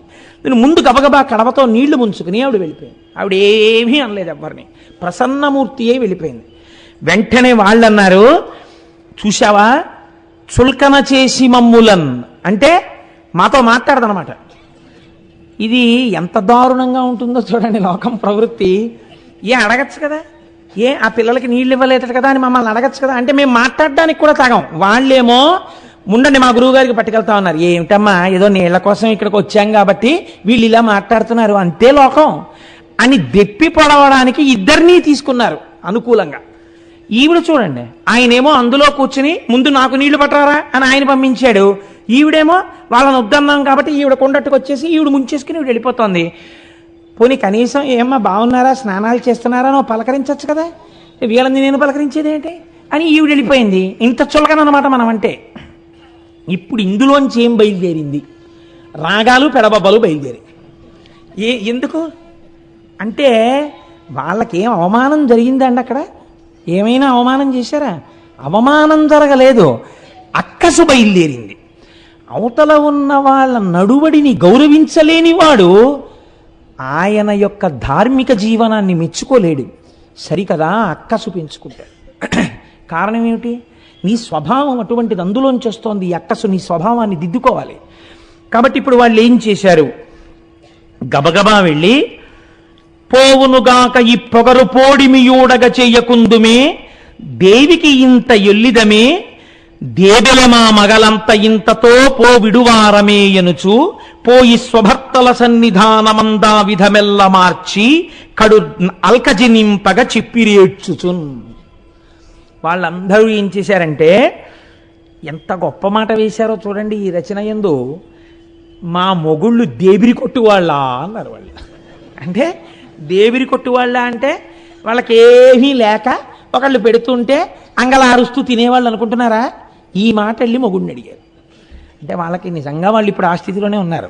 కానీ అలా భార్య అడిగేటప్పటికీ కొంచెం కష్టం వచ్చింది. పైగా సామూహిక రోదన కార్యక్రమము అని ఒకటి సిద్ధం చేశారు. అందరూ కలిసి ఏడిచారు. ఏడుస్తూ వెళ్ళి చూడండి మా బతుకు ఎంత చులకనైపోయిందో. మీకు స్నానం ఏమిటి, ముందు దేశికుడికి తీసుకెళ్లాలని చెప్పి బ్రహ్మచారులు వచ్చారు. మేము స్నానం చేస్తుంటే ఓ పక్క నుంచి ఇంకింతకన్నా నగుబాటు ఉంటుందా? పైగా ఇదేమిటయ్యా స్నానం చేస్తున్నాం తర్వాత రండి అంటే మేమేమిటో తప్పు చేసినట్టు అహల్య ఇలా ఇలా ఊపుకుంటూ వచ్చి కుండతో నీళ్ళు అట్టుకుపోయింది. కనీసం ఏమమ్మా అని కూడా మమ్మల్ని పలకరించలేదు. అంటే మా బతుకింత చులకనైపోయింది. వాళ్ళకి ఎందుకు అనుకుంటున్నారు? దేబిరి మొగుళ్ళు మా మొగుళ్ళని వాళ్ళు అనుకుంటున్నారు. అంటే వీళ్ళకేమైంది? అదేమిటి అనలేదు. ఏడుస్తూ వీళ్ళు ఇలా మాట్లాడేప్పటికీ వీళ్ళకి అలకొచ్చింది. మహాకోపం వచ్చేసి వెంటనే వీళ్ళు గణపతి హోమం మొదలెట్టారు. ఎంత చిత్రమో చూడండి లోకంలో. పోనీ వీళ్ళకైనా బుద్ధి ఉండాలి కదా. చెప్పుడు మాటలు విని వెంటనే ఆ చర్య తీసుకునే వాళ్ళ జీవితాలు ఇలాగే ఉంటాయి. ఎంత మునులైతే ఎవరికి కావాలండి? కాబట్టి వాళ్ళు ఏం చేశారు?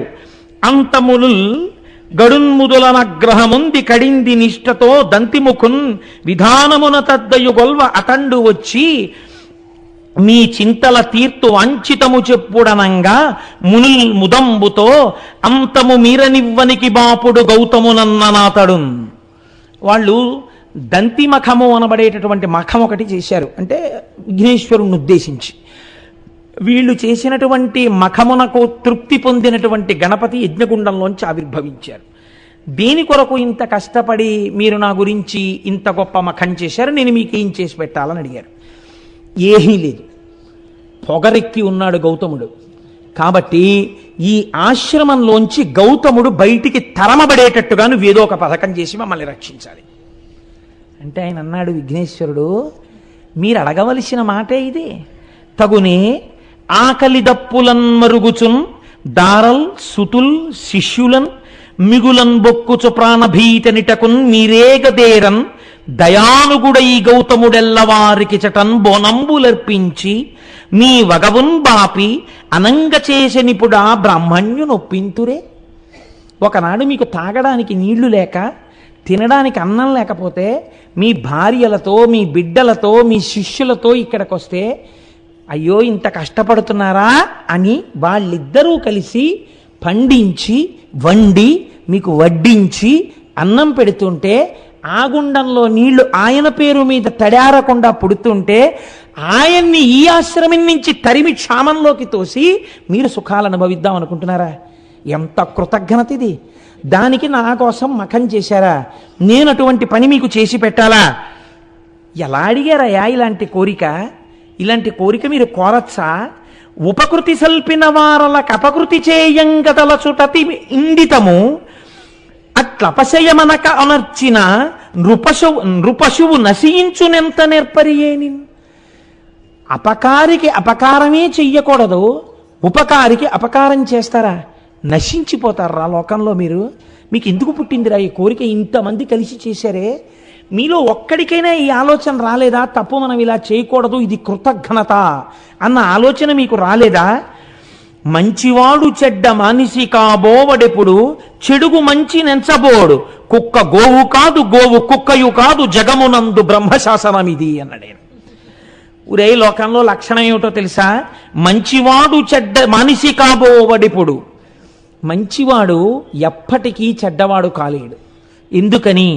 అవతలవాడు తనని ఇబ్బంది పెడుతున్నా ఓర్మి వహించి ఉంటాడు తప్ప అవతలవాడిని బాధ పెట్టే పని తాను చెయ్యడు.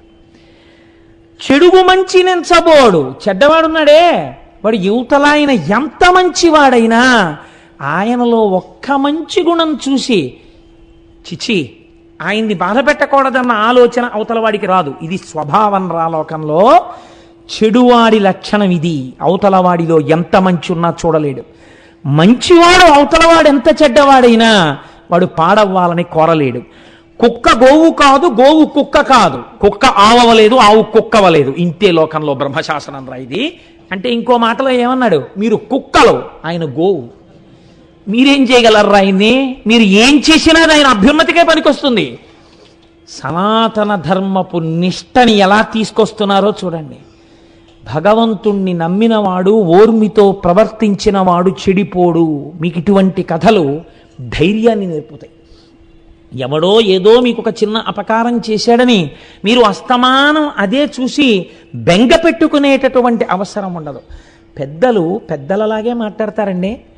నేను ఎప్పుడైనా పురాణం చెప్పేటప్పుడు నా మనస్సుని పాడు చేసే సంఘటన ఏదైనా ఒకటి జరిగిందనుకోండి, నేను వెంటనే మా దొరగారి దగ్గరికి వెళ్ళి చెప్తుంటాను, దొరగారు నా మనస్సుని కొంచెం పాడు చేసిందండి, ఇటువంటి సంఘటన ఒకటి జరిగింది అంటే మా దొరగారు అంటారు, కోటేశ్వరరావు గారు మీ మనస్సు ఇటువంటి సంఘటనలకు ఆశ్రయం ఇచ్చి పరమ పవిత్రమైన శివమహాపురాణం చెప్పుకోవడాన్ని పాడు చేసుకుని ఇది పట్టుకుంటుందా? అలా పట్టుకుంటే మీరు పాడైపోరా? మీరు ఏది పట్టుకున్నారో దాని యందు మనసు పెట్టండి, దీని యందు మనసు విడిచిపెట్టండి, అది మీరు చేయవలసిందంటుంటారు. ఆనాడు మహానుభావుడు విఘ్నేశ్వరుడు చెప్పిన మాటలు మా దొరగారు చెప్తుంటారు ఒక్కొక్కసారి తెలియకుండానే. చూసారా? పెద్దలు పెద్దలే లోకంలో. కనుక చూడండి, ఈ మాట చెప్పి కుక్క గోవు కాదు, గోవు కుక్కయు కాదు, జగమునందు బ్రహ్మశాసనం ఇది బ్రహ్మశాసనం రా. కుక్క ఆవదు, ఆవు కుక్కవదు అంటారు. అంటే వాళ్ళన్నారు, నీ దగ్గర నీతులు వినడానికి మేము ఈ మఖం చేయలేదు, నువ్వు మాకు ఏదైనా ప్రవచనం చేస్తావని మేము నిన్ను తెచ్చుకోలేదు. మాకు ఉన్న ఒకే ఒక కోరిక, గౌతముడు ఈ ఆశ్రమము నుంచి తరమబడాలి. అటువంటి కారణాన్ని నువ్వు సృష్టించాలి. నువ్వు అటువంటిది సృష్టిస్తే మేము చేసినటువంటి మఖమునకు నీవు ఫలితం ఇచ్చినట్టు, కాని నాడు నీవు కృతజ్ఞుడవైపోయినట్టు. అంటే ఆయన అన్నాడు, మీరు చేసిన మఖమునకు నేను ప్రీతి చెందాను, నేను తప్పకుండా మీ కోరిక తీరుస్తాను. కానీ ఇప్పుడే చెప్తున్నాను, చేసిన కృతజ్ఞపు పని వలన మీరు పాడైపోతారు.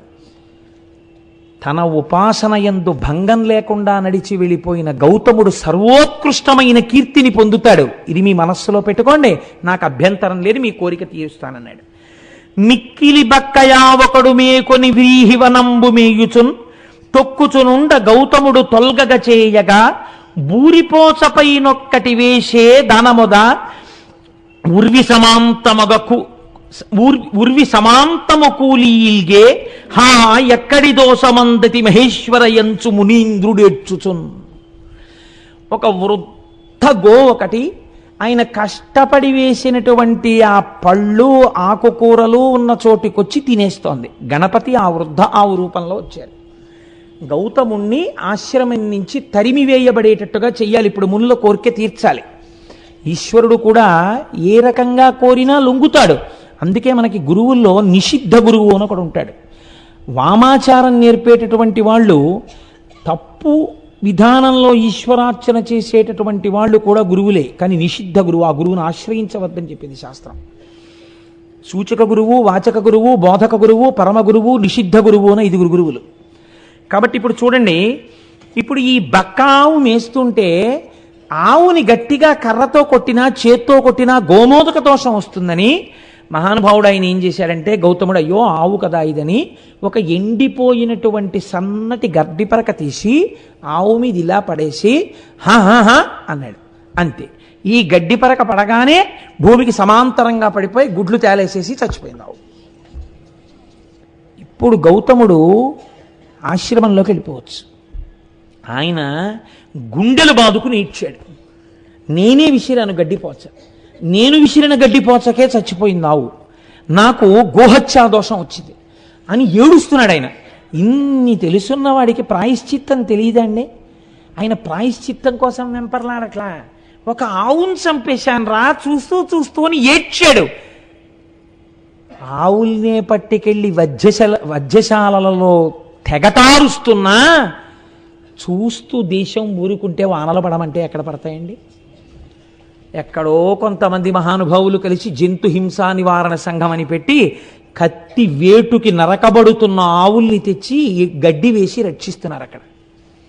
కనుక చూడండి, ఇప్పుడు ఆ ఆవు చచ్చిపోతే ఈయన ఏడుస్తుంటే కనిమునులు తదంగనలు గౌతము చేరి విధం బెరింగి గోఘ్న నిబిడ పాపి ఎంతటి అకార్యమునర్చితి ఓరి నీ మొగంబునగన దోషము ముప్పుతిల బొమ్మటకేని వనంబు బాసి నీ అనుచర పుత్ర మిత్రదగి తాదుల తోట్టుని వెగదవులన్ అన్నారు. ఆయన భార్య వచ్చి ఏడుస్తోంది అహల్య, శిష్యులు వచ్చి ఏడుస్తున్నారు. వెంటనే ఈ మునులు విన్నారు, మునిపత్నులు విన్నారు. ఒరే మన కార్యం సిద్ధించిందిరా అనుకున్నారు. సంతోషంగా అందరూ వచ్చారు. ఏమైంది అని అడిగారు.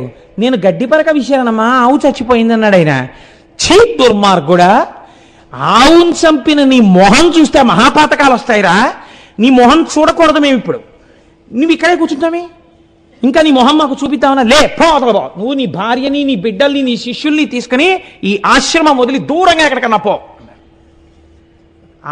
ఆయన పెట్టిన కూడు తిని బలిసి ఎంతటి మాటలు అన్నారో చూడండి. అక్కడతో ఊరుకున్నారు అనుకుంటున్నారా? నీవిచట నుండమేమిందు నిలువరాదు. నువ్వుంటే లేవా, అయితే మేము వెళ్ళిపోతాం. నువ్వుంటే మేము ఉండకూడదు, నువ్వు గోహత్య చేసిన వాడివి. దేవ ఋషి పితృ కార్యములు తీర్పరాదు. నీలాంటి గోహత్య చేసిన వాడు ఉన్న చోట దేవతలు ఆహారం తీసుకోరు, హవిస్సులు. పితృదేవతలు పుచ్చుకోరు. అగ్నికార్యం పనికిరాదు, మాకు పాపం వస్తుంది. కాబట్టి హవ్య కవ్యంబులను గొనరగ్నిపితలు, హవ్య కవ్యములను పుచ్చుకోరు అగ్ని పితృదేవతలను. కాబట్టి సాగు సకుటుంబమెటకేని చక్కనిప్పుడు వెంటనే నీ కుటుంబాన్ని తీసుకుని ఇక్కడి నుంచి పో ఎక్కడికైనా అన్నారు. అనేటప్పటికీ పాపం ఆయన చూసి దైవ పితృ మఖముల ఏవే విధమున సల్ప కూడా తెరుగుమిది మొదల్ నీ వనరించిన దురితం బే వడవున సడబడద ఎక్కుడు భరమవు. ఓ గౌతమ, వెళ్ళిపోదాం అనుకుంటున్నావేమో, వెళ్ళిపోవడం కాదు. ఇవాళ నుంచి నువ్వు అగ్నికార్యం చేయకూడదు, నువ్వు దేవతలను ఆరాధించకూడదు, నువ్వు పితృదేవతలకు ఏ విధమైనటువంటి పూజలు చెయ్యకూడదు. ఎందుకో తెలుసా? గోహత్య చేసిన నీలాంటి దుర్మార్గుడు పూజ చేస్తే భగవంతుడు నొచ్చుకుంటాడు రా. భగవంతుడు నొచ్చుకుంటే భూమికి భారం ఎక్కువైపోతుంది నువ్వు చేసే పాపపు పనుల వల్ల. ఒక పాపం మీద ఇంకో పాపం చేద్దాం అనుకుంటున్నావేమో, వెళ్ళి మళ్ళీ అగ్నికార్యాలు చేద్దాం, పూజలు చేద్దాం అనుకుంటున్నావేమో, అదేం కుదరదు. నువ్వు దూరంగా ఎక్కడికైనా పో, అంతే. ఇప్పుడు ఆయన ప్రాణం ఏమిటండి? ఈశ్వరార్చన. ఆయన భగవంతుణ్ణి అర్చించకుండా ఉండలేడు, ఆయన భగవంతుణ్ణి అభిషేకించకుండా ఉండలేడు, ఆయన అగ్నికార్యం చేయకుండా ఉండలేడు, ఆయన సంధ్యావందనం చేసుకోకుండా ఉండలేడు. అటువంటి వాడిని నువ్వేమీ చెయ్యొద్దన్నారంటే చంపేశారు ఆయన ఇంకో రకంగా. ఇంత బాధ పెట్టే మాటలు మాట్లాడితే ఆయన అన్నట్ట లేచి నిలబడి, చేసితి దోషము నిష్కృతి చేసితినే గాని శాంతి చందదుపుడమిన్ వాసిగ ప్రాయశ్చిత్తము చేసుకొని యఘంబు బాయు సిద్ధమిది ముని. అయ్యయ్యో తప్పకుండా వెళ్ళిపోతానయ్యా, నేను ఇక్కడ ఉండను, నేను వెళ్ళిపోతున్నానని గబగబా వెళ్ళిపోయాడు మహానుభావుడు. 1 నెల్లాళ్ల పాటు అలా తిరిగాడు. ఎంత దుఃఖం అనుభవించాడో అంతటి గౌతముడు. అయితే మీరు ఒక్కటిక్కడ చాలా జాగ్రత్తగా ఆలోచించాలి. ఇంతటి మహర్షే, ఇంత తపశ్శక్తి ఉన్నవాడే, ఒరే నేను గడ్డి పరక విసిరితే ఆవెందుకు చచ్చిపోయిందిరా, ఇందులో ఏదైనా కుట్రుందా అని ఆయన ఆలోచించలేదు. ఎందుకు ఆలోచించలేదు? అసలు ఒకడి గురించి తప్పుగా ఆలోచించడం ఆయనకి చేత కాదు. గోవు కుక్క కాదు, కుక్క గోవు కాదు. ఎంత గొప్ప స్థితి అండి ఆ గౌతముడిది నిజంగా. ఎటువంటి మహర్షి అండి. అందుకని ఆయన అంతర్ముఖుడై చూడలేదు. ఆయనే చూస్తే వీళ్ళ బతుకులు బయటపడిపోతాయి. పైగా వెళ్ళి నేను చాలా తప్పు చేశానయ్యా, 1 నెల్లాళ్ళు అయిపోయిన తర్వాత చాలా వాడిపోయిన వదనంతో దుమ్ము కొట్టుకుని పోయిన వాడై దూరంగా నిలబడి తన శిష్యుల్లో ఒకడి చేత ఒక్కసారి నా కోసం ఆ మునుల్ని రమ్మనండి అని కబురు చేశాట. వీళ్ళు చక్కగా ఈ నీళ్లు తాగుతూ పువ్వులు పెట్టుకుంటూ చక్కగా ఈ కాయలు పళ్ళు తినేస్తూ ముప్పొద్దుల నా కోపంలో అయితే తెగ తిని కూర్చునున్నారు. అంతకన్నా నేను ఇంకా వాడలేను, నాకు అంత అక్కసుగా ఉంది. కాబట్టి ఆయన వచ్చి పిలిస్తే ఈ మునులు బయటికి వెళ్ళారు. ఆయన అన్నాడు, చాలా దోషం చేశానండి, నిజమే ఆవును చంపేశాను, కానీ ఇలా ఎన్నాళ్ళు కూర్చోను పూజలు చేయకుండా, ఎన్నాళ్ళు కూర్చోను అగ్నికార్యం చేయకుండా, నా మనస్సు ఊరడిల్లట్లేదు. ఏదైనా ప్రాయశ్చిత్తం ఉంటే చెప్పండి, నేను ఆ ప్రాయశ్చిత్తం చేసుకుని మళ్ళీ నా జీవితాన్ని ఈశ్వరాన్ముఖం చేసుకుంటానన్నాడు. ఆయనకి కావలసింది భగవంతుడంతే, ఇంకొకటి ఆయనకి తెలియదు. ఆయనకి తెలియని విషయాలు వీళ్ళు చెప్పగలరా అండి? అంటే ఏమో ఇంత తప్పు చేశాను కదా, ఇంతమంది వాళ్ళు తప్పు చేయకుండా ఉన్నారు, తప్పు చెయ్యని వాళ్ళ దగ్గర తప్పు చేసిన వాడు వినడం వినయం, అంతేకాని నాకు తెలిసని నేను చేసుకోవడం ఏమిటి, మళ్ళీ ఇంకో తప్పు చేస్తానేమో. ఎంత వినయానికి ఆయన లొంగాడో చూడండి. ఆయన ఇంకా ఇంకా మెట్లు దిగి వినయానికి ఎడుతున్నాడు, వీళ్ళు ఇంకా ఇంకా మెట్లెక్కి అహంకారానికి ఎడుతున్నారు. వీళ్ళన్నారు, అయితే చెప్తాం విను. ఇమ్మహి గోహత్యా పాపమ్మును బొనరించినట్టి వాడను నేనంచు మేదిన్ అంతయును ముమ్మారు ప్రదక్షిణంబులనరింపు మొదల్. ఈ భూమండలాన్నంతటినీ 3 మార్లు ప్రదక్షిణం చెయ్యి. చేసేటప్పుడు ఏం చేస్తావో తెలుసా? అడుగు తీసి అడుగేసినప్పుడల్లా ఒక గోవుని చంపినటువంటి మహాపాతకుడిని నేనే అని చెప్తూ 3 మార్లు ప్రదక్షిణం చెయ్యి భూమికి. అప్పుడు ఆ ఆవుని చంపిన పాపం పోతుందంటే ఎంత కక్ష చూడండి వాళ్ళకి అని చెప్పారు. అటు మీద 1 మాసము చాంద్రాయణ వ్రతం వనరింపుము. 3 మాటలు ఇలా ప్రదక్షిణం చేసి వచ్చాక ఏం చేస్తావో తెలుసా? చాంద్రాయణ వ్రతం చెయ్యి. చాంద్రాయణ వ్రతం అంటే ఏమిటో తెలుసా అండి? ఇంకొక రకంగా చెప్పాలంటే నీకు ఒళ్ళు బలిసి ఆవును చంపావని చెప్పడం. అంటే తినకూడనంత ఆహారం తినేస్తే కొవ్వెక్కిపోతే, మనస్సులో రజోగుణ తమోగుణ ప్రకోపం పెరిగిపోతే, సాత్వికమైన ఆహారం తినకపోతే దాని వల్ల వచ్చిన మదంతో ప్రవర్తించిన వాడు దోషం చేస్తాడు. దానికి చాంద్రాయణ వ్రతం చేయిస్తారు. చాంద్రాయణ వ్రతం అంటే శుక్లపక్షంలో ఒక్కొక్క తిథి పెరుగుతుంటే ఒక్కొక్క కబలం పెంచుకుంటారు, కృష్ణపక్షంలో ఒక్కొక్క తిథి తగ్గిపోతుంటే ఒక్కొక్క కబలం తగ్గించేసుకుంటారు. అమావాస్య నాడు అసలు అన్నం తినరు. అలా అన్నాన్ని పెంచుకుంటూ తగ్గించుకుంటూ చేసుకోవడం వల్ల ఒంటికి పట్టిన కొవ్వు తగ్గిపోతుంది. అంటే వేరొక మాటలో చెప్పాలంటే నీ ఒళ్ళు కొవ్వెక్కి చంపావురా, బాగా తిని ఆయన పెట్టినవాడు తిన్నవాడు కాడు. ఎంత లేసి మాటలు అన్నారో చూడండి ఆయన్ని నిజంగా. కాబట్టి నువ్వు ఇది చెయ్యి. అటు మీద 1 మాసంబు చాంద్రాయణ వ్రతం వనరింపుము. తదనంతరంబున పోను అక్కడతో అయిపోయిందా? అప్పుడు ఏం చేస్తావో తెలుసా? 101 మారు పాటిగా బ్రహ్మగిరికి ప్రదక్షిణంబు అనరింపుము. 101 మార్లు ఈ బ్రహ్మగిరి చుట్టూ ప్రదక్షిణం చేయి. ప్రదక్షిణం చేసిన తర్వాత అంత మీద మృన్మయములైన లింగంబులర్ధిగూర్చి చేయు అర్చనంబు. 1,000,000 మృన్మయ లింగాలు తెచ్చి పెట్టు. నువ్వే చేసుకో ఆ లింగాలన్నీ. చేసుకుని 1,000,000 లింగాలు పెట్టి ఈ 1,000,000 లింగాలకి అర్చన చెయ్యి. చూడ్డానికి వస్తారు, ఏమిటి మహానుభావ ఈ క్రతువు అంటారు. మహానుభావుణ్ణి కాదు, ఆవును చంపానని చెప్తుండు, చెప్పి చెయ్యి అన్నారు. ఆయన తెల్లబోయాడు విని. ఇంత దారుణమైన శిక్ష, అయ్య బాబోయ్ అంటే అయితే అది కూడా చేయమన్నమాట అని ఇంకోటి ఏమంటారు అడిగినందుకు. చూడండి ఎంత స్థితికి వెళ్ళారో వాళ్ళు. మొగుణ్ణి కొట్టి మొగసాలకు వెళ్ళడం అంటే ఇలాగే ఉంటుంది. కాబట్టి ఇట్లు చేసినచో అఘంబువాయు. ఇక మరి ఒక పద్ధతి వినుము. ఒకవేళ చేయలేవా మొహం అలా పెట్టమే, ఇంకో పద్ధతి చెప్తాం, మీరు పునజ్జి అంటే అంతటి మహర్షిని పట్టుకుని ఇవాళ వాళ్ళు ప్రబోధం చేసేస్తున్నారు. ఎంత గొప్పగా మాట్లాడుతున్నారో చూడండి. దినదినమీశ్వరున్ కొలిచి దివ్య తపంబొనరించి దేవ గంగను ఇట తెచ్చి తద్విమల కాండమునం అఘమర్షణావగాహనమును అనర్చినన్ దురితమంతయు డొల్లు శుభాప్తి కోరి ఇంకను శివలింగ కోటులను కల్పన చేసి భజింపు మాపయిన్. ఏం చేస్తావు తెలుసా? అలా చేయలేకపోతే వెళ్ళి కూర్చుని శంకరుడి గురించి తపస్సు చేయి. శంకరుడు ప్రత్యక్షమైన తర్వాత గంగ నిమ్మని అడుగు. ఇత పూర్వం వారణాసి దగ్గర ప్రవహిస్తోంది ఒక గంగ, ఇంకొక గంగని ఇటు తీసుకురా. భగీరథ ప్రయత్నం అంటారు. భగీరథుడు ఎంత కష్టపడవలసి వచ్చిందండి. ఈయన కర్మ ఈయనకి. వెళ్ళి ఆ గంగని ఇటు తీసుకురా, ఎక్కడ ఆవును చంపావో అటువైపు నుంచి ప్రవహింపచేయి. చేసిన తర్వాత ఒక వ్రతం చేయి, అఘమర్షణ వ్రతం అనేటటువంటి వ్రతం. మళ్ళీ 1,000 లింగాలు పెట్టు, వాటికి అర్చన చేయి. ఇవన్నీ చేస్తే నీ పాపం పోతుంది అనుకుంటున్నాం, అలా చేయి మొదలు పెట్టన్నారు. అంటే ఇక పోయేది మొదలెట్టాడంటే ఇంకా భగీరథుడిలా ఇక మళ్ళీ వస్తాడా? ఈ ఆశ్రమం మనది, ఈ పళ్ళు మనవి, ఈ కాయలు మనవి, ఈ కూరలు మనవి. ఇంకా మళ్ళీ భగీరథుడు తిరిగి రాకుండా ఉపదేశం చేశారు. ఆ పిచ్చి ఆయన, ఇదేమిట్రా నేను చదువుకున్నాను కదా, ఇవన్నీ ఎందులో ఉన్నాయిరా, ఏ పురాణంలో ఉన్నాయి, ఏ ఆ ధర్మసింధువులో ఉన్నాయి, ఓసారి ఆ పేజీ నెంబర్లు చెప్పండి అని అడగచ్చు కదా. నా బుద్ధి ఇలా వర్తించేగా అవును చంపాను, పెద్దలు చెప్పిన మాట విందాం అనుకున్నాడు ఆయన.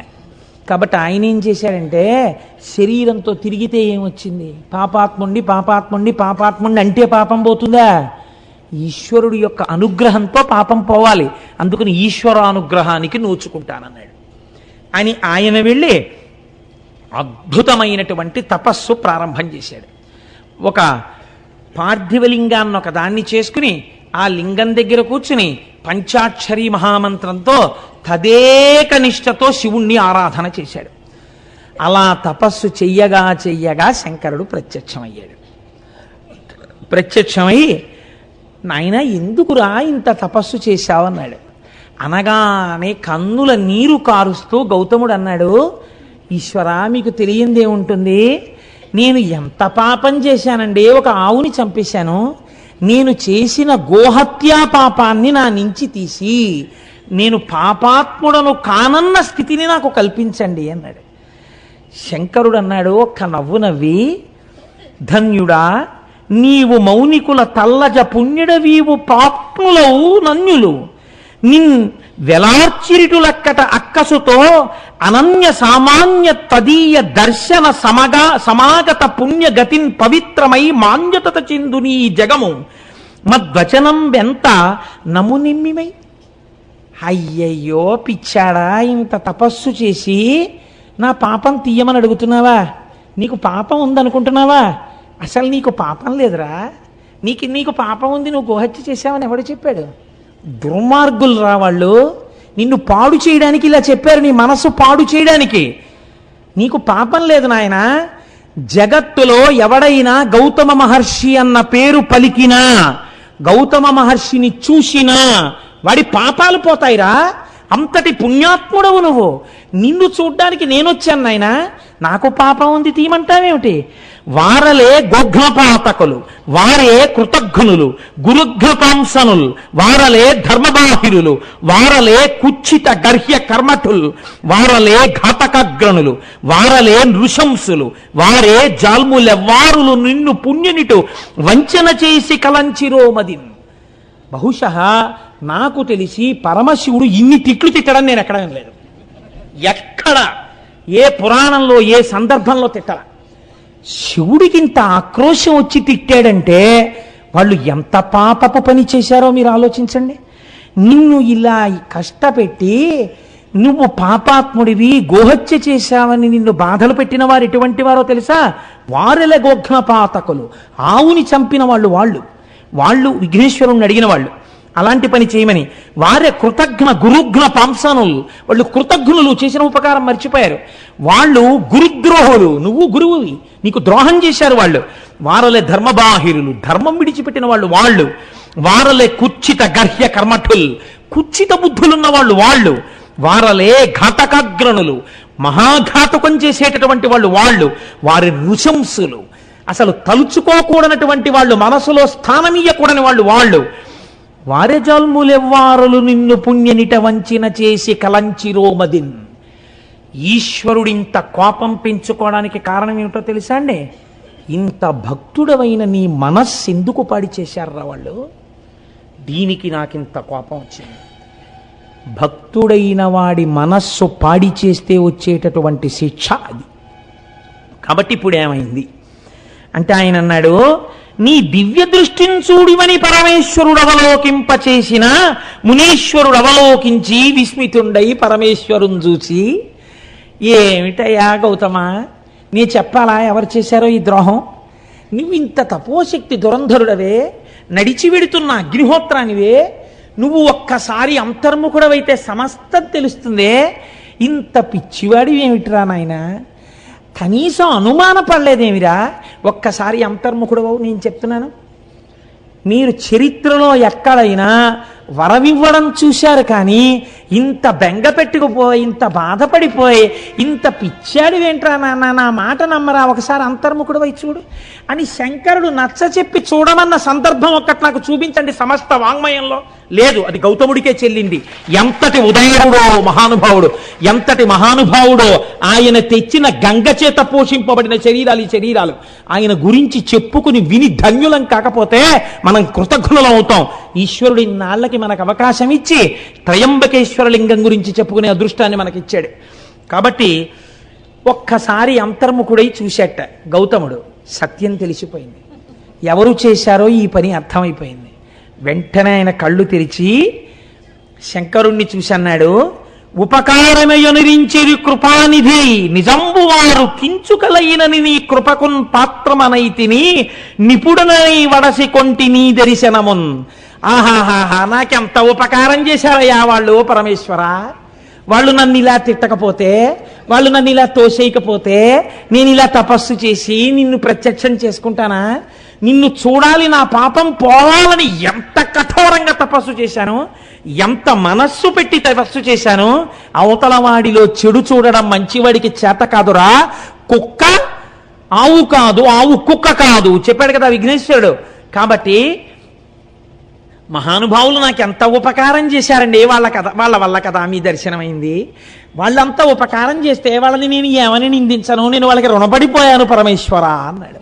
లోకమునందు లోకేశ్వరుణ్ణి చూడడం తప్ప అవతల వాడిని తప్పు పట్టడం చేత కాని గౌతముడు తెచ్చిన గంగ తాగి బతికిన జీవితాలు బురద జల్లుకునే స్థాయిలో తెల్లవారులేస్తే పేపర్ల నిండావే.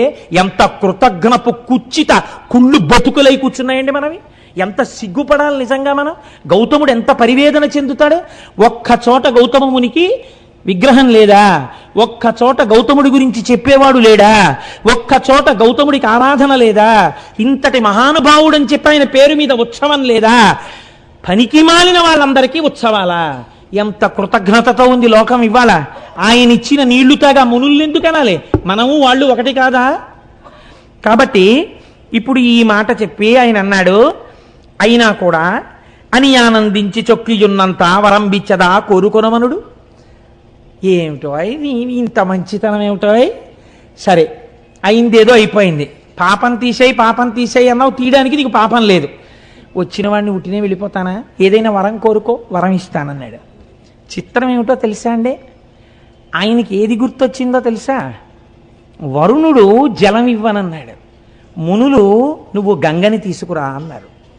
పోనిలే, వాళ్ళు చెప్పిన మాట ఇంకా వింటున్నాడు. ఎంత పెద్దరికం ఇచ్చాడో చూడండి. ఇప్పుడు వాళ్ళు చెప్పిన మాట మనం అడిగితే శివుడు కోపడతాడేమో, ఇంకా నీకేం బుర్రలేదా, వాళ్ళు చెప్పిన మాటలే అడుగుతున్నావు, సర్వజ్ఞుడు కదా అని అనుకోలేదు. మహానుభావం. నిజమైన కృతజ్ఞత అంటే ఇది. నన్ను వాళ్ళు పంపించబట్టి మీ దర్శనమైందండి లొల్లి మాట్లాడటం లేదు. నిజంగా వాళ్ళు ఎంత పుణ్యాత్ములో, ఎంత ఉపకారం చేశారో నేను వాళ్ళ చెప్పిన మాటలే గట్టిగా పట్టుకోవాలనుకుంటున్నాడు. అంటే పైకి ఒక మాట, లోపల ఒక భావన కాదు. నిజంగా లోకంలో అవతల వాడి యందు దుష్టత్వం చూడడం చేత కానివాడు. కాబట్టి ఇప్పుడు ఆయన ఏమడిగాడో తెలుసా అండి ఆయన్ని? అయ్యా, మీరు నిజంగా నన్ను కానీ అనుగ్రహించాలనుకుంటే ఒక్కసారి మీ జటాజూటంలో ఉన్న గంగని విడిచిపెట్టండి, నేను ఆంధ్రదేశానికి తీసుకెడతానన్నాడు. అనగానేట గభాలన గంగ పైనుంచి కిందకి దూకిందిట స్త్రీ రూపంలో.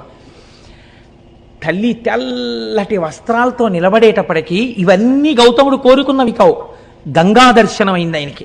వెంటనే 2 చేతులు ముకిలించన్నట్ట, తల్లిలో ధన్యపు పుణ్యపు ముల్లోకములకు శుద్ధి ఒనరించదవు ఉత్పుల్లాబ్జలోచన, నన్ను చల్లగా నిర్మలుని చేయు శంకరురాణి, ఓ శంకరుడి రాణి, అమ్మా పుల్లాబ్జలోచన, తామరపూల వంటి కనులున్నదానా, తల్లి లోకాలన్నింటినీ రక్షించేదానా, పాపాలు కడిగేదానా, నన్ను నిర్మలుణ్ణి చెయ్యమ్మా అన్నాడు ఆయన. ఇంకా గంగలో స్నానం చేసి తను నిర్మలత్వం పొందాలని అంటే ఆ తల్లి అంది, తప్పకుండానయ్యా, నీకు అభిషేకము గూరిచి వీక చనెద శివుని తలకు వేగ ననగబల్ వ్యాకులితుడంగగు మునినవలోకించి శివుండనియే నిలువుమని గంగన్. ఆవిడంది, నువ్వు కోరుకున్నట్లుగా ఇక్కడొక్కసారి నేను ఆగుతాను, నీటి రూపంలో నీ తల మీద పడతాను. అంటే నీకు గంగా స్నానం అయిపోయింది కదా, నువ్వు నిర్మలుడు అయిపోయినట్టే కదా, ఇంకేం కావాలి? నువ్వేమడిగావు? నన్ను నిర్మలుణ్ణి చేయమన్నావు, నేను ఒక్కసారి నీ తల మీద పడతాను, అభిషేకం అయిపోతుంది. కాబట్టి గంగా స్నానం అయిపోయింది. నీకు స్నానం అవుతుందని లేదా ఆవిడ, నీకు అభిషేకం అవుతుందండి, అయిపోతుంది. కాబట్టి నీవు కోరుకున్నట్టు పోనీ గంగా స్నానం అయిపోయింది కదా, నేను వెంటనే మళ్ళీ శివుడి తల మీదకి ఎక్కేస్తాను, ఇంకొక మారు భూమి మీద ప్రవహించను. ఒక్కసారి ప్రవహించినందుకు ఎంతమంది వచ్చి స్నానాలు చేసి పాపాలు వదులుతున్నారో చూస్తున్నాను, మళ్ళీ ఇంకో పాయా వద్దు బాబోయ్, మళ్ళీ తల మీదకి వెళ్ళిపోతానండి. అంటే ఆయన అన్నాడు, అమ్మా నేను అది కాదు కదమ్మా అడిగింది, లోకానికి అంతటికీ సుభిక్షం కావాలమ్మా, నువ్వు ప్రవహించాలని కదా తల్లి నేను కోరింది అన్నాడు. అంటే ఆవిడంది అటు ఇటు చూసి, ఈ మాట వినేటట్టు లేడు, ఈయనకి వరం ఇచ్చినవాడు మా శంకరుడేమో భోళాశంకరుడు, ఈయనేమో కుదరదంటాడు ఎలాగోనని, ఈయన కుదరదు గంగా నువ్వు ప్రవహించనే లోపల మనమేమో నియమం పెట్టేస్తే గొడవ వదిలిపోతుందని శంకరుడి వంక చూసింది. ఏమండి ఆయన తప్పకుండా ప్రవహించమంటున్నాడు, నేను ప్రవహిస్తాను, మీరు లింగ రూపంలో ఇక్కడ వెలియండి, మీరు ఇక్కడ లింగ రూపంలో ఉండండి, నేను ఇక్కడి నుంచి ప్రవహిస్తాను, ప్రవహించి వెడతాను, 33 కోట్ల మంది దేవతలు కూడా నా ప్రవాహం ఎటు వెడుతుందో అటు ఉండాలి. అంటే ఆయన అన్నాడు, తప్పకుండా అలాగే ఉంటాను గంగా అన్నాడు.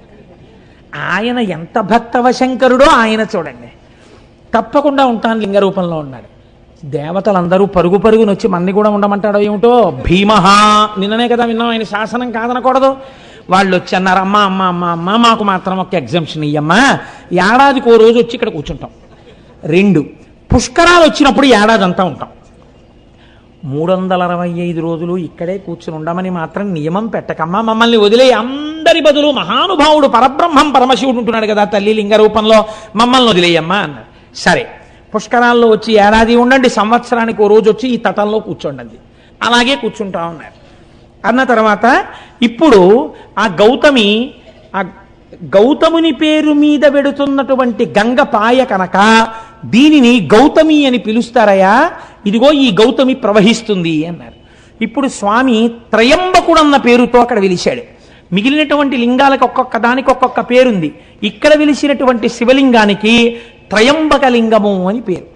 అలా ఎందుకంటారో తెలుసా అండి, ఇది పరమశివుని యొక్క అపారమైన కారుణ్యాన్ని, ఆయన సౌలభ్యాన్ని తెలియచేస్తుంది. అప్పై దీక్షితులు వారని మనకి ఒక మహాపండితుడు ఒక ఆయన ఉన్నారు, వారు ఎంతగా శివోపాసన చేశారో అటువంటి వారికి ఒకానొకప్పుడు ఒక ఆలోచన వచ్చింది, అసలు నిజంగా నా మనస్సు శివుణ్ణి పట్టుకున్నది నిజమైతే ఎలా తెలియాలి? నిద్రపోతున్నప్పుడు కూడా శివుణ్ణే తలుచుకుంటూ ఉండాలి, కానీ నిద్రపోతున్నప్పుడు నేను అలా తలుచుకున్నానో లేదో నాకు తెలియదే. రెండోది ఏమిటి, నాకు పిచ్చెక్కితే నేను శివుడి గురించే మాట్లాడుతూ ఉండాలి పిచ్చిలో, అప్పుడు మిగిలిన వాళ్ళు వింటారు. నాకు పిచ్చెక్కిన విని నేను పిచ్చెక్కినప్పుడు ఏం మాట్లాడుతున్నానో వాళ్ళు చెప్తే నేను శివుడి గురించే మాట్లాడితే నేను శివభక్తుడిని అయినట్టు అని శిష్యుల్ని పిలిచి అన్నారు, ఒరే ఆ గూట్లో పిచ్చెక్కే మందుంది, అది పట్టుకురండి, నేను తాగేస్తాను, నాకు ఒక 2 గంటల పాటు ఆ పిచ్చిలో నన్ను ఉండనివ్వండి, నేను ఈ పిచ్చిలో ఉన్నప్పుడు ఏం మాట్లాడుతుంటానో మీరు రాయండి జాగ్రత్తగా కిటికీ దగ్గర కూర్చుని. ఓ 2 గంటలు అయిపోయిన తర్వాత లోపలికి రండి, ఇదిగో అటువైపు కిటికీలో ఇంకో మందు ఉంది, అది పోసేయండి నా నోట్లో, నా పిచ్చి తగ్గిపోతుంది. తగ్గిపోయిన తర్వాత నేను పిచ్చిలో ఏం మాట్లాడానో నాకు చూపించండి రా అన్నారు.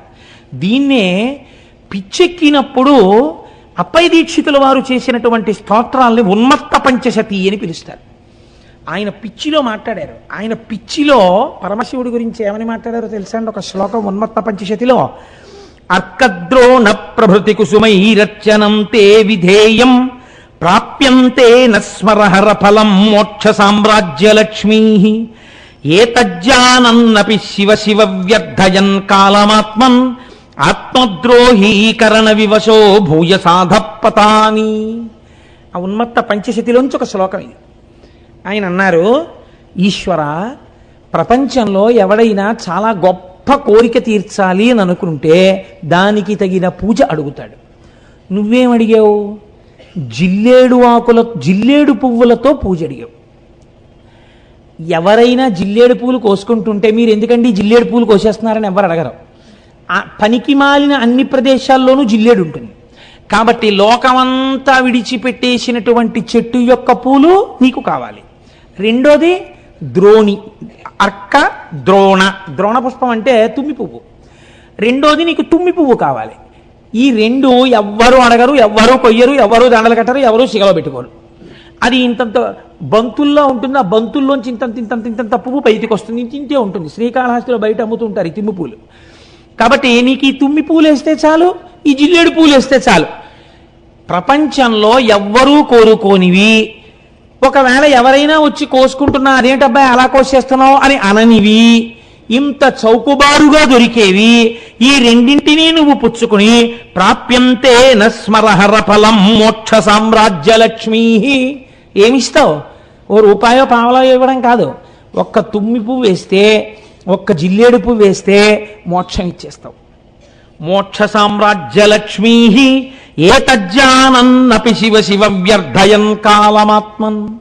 ఇంత అనుగ్రహప్రదాతవై నువ్వుంటే ఒక్క జిల్లేడు పువ్వు, ఒక్క తుమ్మి పువ్వు తెచ్చి నీ పాదాల మీదేసి శివా శివా అని నేను అనను.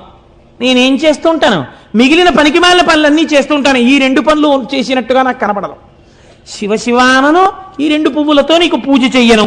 ఆత్మద్రోహీకరణ వివశో భూయసాధపతాని. నా అంత ఆత్మద్రోహి ఇంకెక్కడుంటాడు? ఇంత సులభుడవు నువ్వు, ఆ పని కూడా చెయ్యలేని ఆత్మద్రోహిని నేను, నాకు నేను ద్రోహం చేసుకుంటున్నాను పూజ చెయ్యకుండా అని మహానుభావుడు అప్పయ్య దీక్షితుల వారు ఉన్మత్త పంచశతిలో మాట్లాడతారు. పిచ్చి తగ్గిపోయిన తర్వాత శిష్యుల శ్లోకాలు చదివితే పర్వాలేదైతే నా మనస్సు శివుణ్ణి పట్టుకుందన్నారు ఆయన. అలా ఎంతటి సులభుడో చూడండి. త్రయంబకేశ్వరుడిగా వెలిశాడు. త్రయంబకుడు వెలిసిన తర్వాత గౌతమి అన్న పేరుతో గౌతమ మహర్షి పేరు మీద గంగ వెళ్ళిపోతోంది. వెళ్ళిపోతుంటే అక్కడ ఉన్నటువంటి మునులు, ఇప్పటి వరకు ఏ మునులైతే గౌతమ మహర్షిని పో అని తరిమేశారో వీళ్ళందరూ ఒరే శివుడి జటాజూటంలోంచి గంగ కింద పడిందిట మళ్ళీని, కాబట్టి గబగబా వెళ్ళి మనందరం స్నానం చేద్దాం రండని మళ్ళీ గబగబా వచ్చేసారు. ఉత్తరీయాలు కట్టేసుకున్నారు, మళ్ళీ గబగబా మంత్రాలు చెప్పేసుకుంటున్నారు, స్నాన మంత్రాలు. అందులో మునిగేద్దామని భార్యలతోటి శిష్యులతోటి దిగుతున్నారు. చూసిందిట గంగా నది. ఆయన పేరు మీద పుట్టితే మళ్ళీ ఇందులో కూడా స్నానం చేసి పాపాలు పోగొట్టేసుకుందాం అనుకుంటున్నారా? ధూర్తులారా అని కని ధుని ఘోరపాతకులు కష్మలెందు కృతఘ్నమూర్తులీమునుల అపఘ్నమేవమిక ముట్టగ వచ్చిరి వీరు తాకునోర్వను కనరాకపోదునని వైళమలంగి అదృశ్యమయ్యే అంతనెకని గౌతముండకట తల్లిరో పోయిత పాసి నీసుతున్. ఆవిడ వెంటనే మునులు స్నానానికి దిగుతుంటే అంతర్ధానం అయిపోయింది. అక్కడ ఉన్న నదీ ప్రవాహం హఠాత్తుగా మాయమైపోయింది, అంతే మట్టి అయిపోయింది.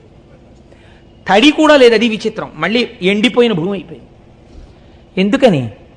ఈ గౌతముణ్ణి ఇంత ఏడిపించిన దుర్మార్గులు మీరు స్నానం చేయడానికి నా నీళ్లు కావాల్సి వచ్చాయా? మళ్ళీ మీ పాపాలు వదిలేద్దాం అనుకుంటున్నారా? మీకు దక్కనివ్వను రాని వెళ్ళిపోయింది. ఇంకింతకన్నా అవమానం ఏముంటుందండి ప్రపంచంలో?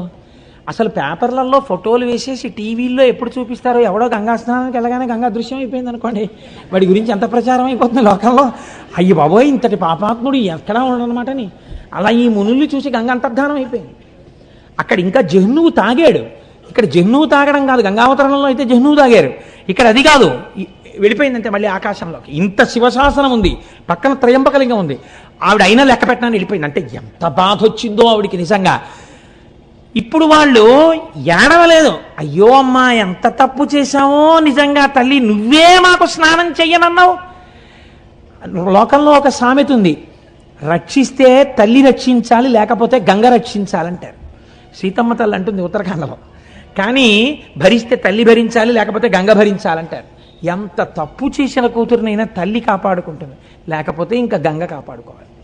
కాబట్టి అటువంటి గంగ మమ్మల్ని కాపాడలేదని వీళ్ళు ఏడవలేదు, వీళ్ళు ఇంకా అలా బిర్రబిగిసి నించున్నారు. ఏడిచిన వాడు ఎవరో తెలుసా అండి? గౌతముడు ఏడ్చాడు. తల్లిరో వెళ్ళిపోయావా అమ్మా, వీళ్ళందరూ స్నానం చేద్దాం అనుకుంటున్నారమ్మా, ఎంత చిన్నబుచ్చుకున్నారో చూడమ్మా, అమ్మా రామ్మా అని ఏడ్చాడు. ఈయన ఏడుపు చూడలేక మళ్ళీ వచ్చింది ఆవిడ. అప్పుడు వీళ్ళు చక్కా లోపల దిగి స్నానాలు చేశారు. చేస్తే ఇంతవరకు చూశారట. కొన్ని చోట్ల గౌతముడు శపించాడని ఉంటుంది. గౌతముడు అలా శపిస్తే చక్కటి అరిటాకేసి నీళ్లు జల్లి విభూతితో ఓంకారం రాసి అన్నం పెట్టి నెయ్యేసి పప్పేసి కూరేసి పచ్చడేసి పులిసేసి పిండి వంటలేసి పెరుగేసి విస్తరి మీద ఉమ్మేసిలిపోయినట్టు ఉంటుంది. ఇంతగా లోకాన్ని ఆరాధించగలిగినటువంటి గౌతముడు ఇప్పుడు ఈ మునుల్ని ఎందుకు శపిస్తాడండి? శపిస్తే ఈ కథకు అర్థం ఉందా? అసలు ఈ ఆఖ్యానానికి అర్థం ఉందా? అది అలా ఎలా వచ్చేసిందో లోకంలో నానుడి నాకు అర్థం కాదు. అప్పుడు ఒక్క మాట మాత్రం చెప్తారు, మునులరించినట్టి యఘమున్ సకలమ్ము నిరింగి మట్టుమీరినవడి గౌతమార్యుడును మరిన్మరి వారణ సేయుచుండినన్ గనలచు అమ్మునిప్రువుల కన్గొని ఇట్లది శాపమిచ్చిరీరును భవదీయ వంశులు విరోధులు కాగలరీశ్వర భక్తికిన్. గౌతముడు శపించలేదు. తమ గురువుగారు ఇంత చేసినా సరే, గంగా స్నానాన్ని మళ్ళీ ఏర్పాటు చేసినా సరే, స్నానం చేసి వచ్చి క్షమార్పణ చెప్పి ఆయన కాళ్ళు పట్టని మునులను చూసి గౌతమ శిష్యులు శపించారు. ఏమని శపించారు? మీకు శివభక్తి లేకుండుగాక అని శపించారు. మీకు నేను నిన్నటి రోజున ఒక మాట చెప్పా, ప్రపంచంలో ఐశ్వర్యమును పాడు చెయ్యడానికి గొప్ప శాపం ఏమిటో తెలుసా అండి? నీ ఇంట జిల్లేడు మొక్క పుట్ట. జిల్లేడు మొక్కలు ఇంట్లో పుట్టాయంటే ఆ ఇల్లు ఇంకా నివాసయోగ్యం కాకుండా పాడుపడిపోవడానికి సిద్ధపడిపోతుందని. నీ ఇంట జిల్లేడు మొక్క పుట్ట అంటే భయంకరమైన శాపం భౌతికమైన ఐశ్వర్యానికి. నీకు శివభక్తి లేకుండుగాక అంటే అంతటి దయాళువైనటువంటి శివుడి మీద భక్తి లేనటువంటి స్థితి ఏర్పడడం అంటే ఇంకా అది మనుష్య జన్మ ఎత్తి కూడా ఉద్ధరణ వేపికి అడుగులు వేయలేనటువంటి వైక్లభ్యానికి గురైపోవడం. కాబట్టి ఆత్మోన్నతిని పాడు చెయ్యాలంటే నీకు శివభక్తి కలగకుండుగాక అని శపిస్తారు. భౌతికమైన ఐశ్వర్యాన్ని పాడు చేయాలనుకుంటే నీ ఇంట జిల్లేడు మొక్క పుట్ట అని శపిస్తారు. కాబట్టి ఇప్పుడు గౌతమ శిష్యులు ఏమని శపించారంటే మీకు శివభక్తి కలగకుండుగాక అని శపించారు. వాళ్ళ నాటి నుంచి జడులై తమ జీవితాల్ని పాడు చేసుకుని తిరిగారు. ఆనాడు వెలిసినటువంటి త్రయంబకలింగమే మనం ఈనాడు వెడితే మహారాష్ట్రలో త్రయంబకేశ్వరుడు అని త్రయంబకం గౌతమీ తటే అని ఆ గౌతమీ తటి ఒడ్డునే మనం చూస్తున్నాం. కానీ మీరు ఒక్కటి ఆలోచించండి, నేను మిమ్మల్ని ఒక యథార్థమైన ప్రశ్న వేస్తాను. నిజంగా మనం త్రయంబకేశ్వరుడి గుడిలోకి వెళ్ళినా, గోదావరి ఒడ్డున నించున్నా, ఇంత కష్టపడి ప్రయాణం చేసి కాటేసి తీసుకుని స్నానం చేసి గుళ్ళోకి వెళ్ళి పెద్ద క్యూలో నించుని తీరా అక్కడికి వెళ్ళేటప్పటికి జరుగని ఏదో దర్శనం చేసుకుని సంతోషంతో బయటికి వచ్చి గోదావరి ఒడ్డున నించున్నా, మీరు గౌతముడి గురించి ఇంత ప్రశాంతంగా ఇంత ఆనందంగా మీ మనస్సులు నిలబడతాయా? నిలబడవు. నిజంగా అసలు త్రయంబక దర్శనం అంటే ఏమిటో తెలుసా అండి? ఇప్పుడు ఇక్కడ ఈ సభలో మీరు చేసిన దర్శనమే మీరు గౌతమీ తటి యందు త్రయంబక దర్శనం చేశారు. ఇప్పుడు నిజంగా మహామునిని మీరు శ్లాఘించినట్టు మనస్సుతో దీని వలన ఈశ్వరానుగ్రహానికి మీరు లోనవుతారు. ఇప్పుడు ఏమైంది? ఆయన త్రయంబకుడు. త్రయంబకుడు అంటే మూడు కన్నులున్నవాడు. మూడు కన్నులున్నవాడు సమస్త దేవతా స్వరూపముల యందు మహాదేవుడు ఒక్కడే. మనకి ఓం త్రయంబకం యజామహే సుగంధిం పుష్టివర్ధనం ఉర్వారుకమివ బంధనాన్ మృత్యోర్ముక్షీయమామృతాత్ అని మృత్యుంజయ మహామంత్రం. 3 కన్నులు ఉండడం అంటే మీరు ఒకటి బాగా జ్ఞాపకం పెట్టుకోండి. కాలహర కామహర ఈ 2 దాని యందు ఉన్నాయని. మనం పుట్టడానికి కారణమేమి? తల్లిదండ్రుల యొక్క కామము మన యొక్క జననమునకు హేతువు. మళ్ళీ మన శరీరం పడిపోవడానికి కారణమేమి? కాలము కారణము. కొంతకాలం వచ్చిన తర్వాత డేట్ ఆఫ్ డెత్ ఉంది కదండి. కాలము వలన పడిపోతారు, కామము వలన మళ్ళీ ఉపాధి తీసుకుంటారు.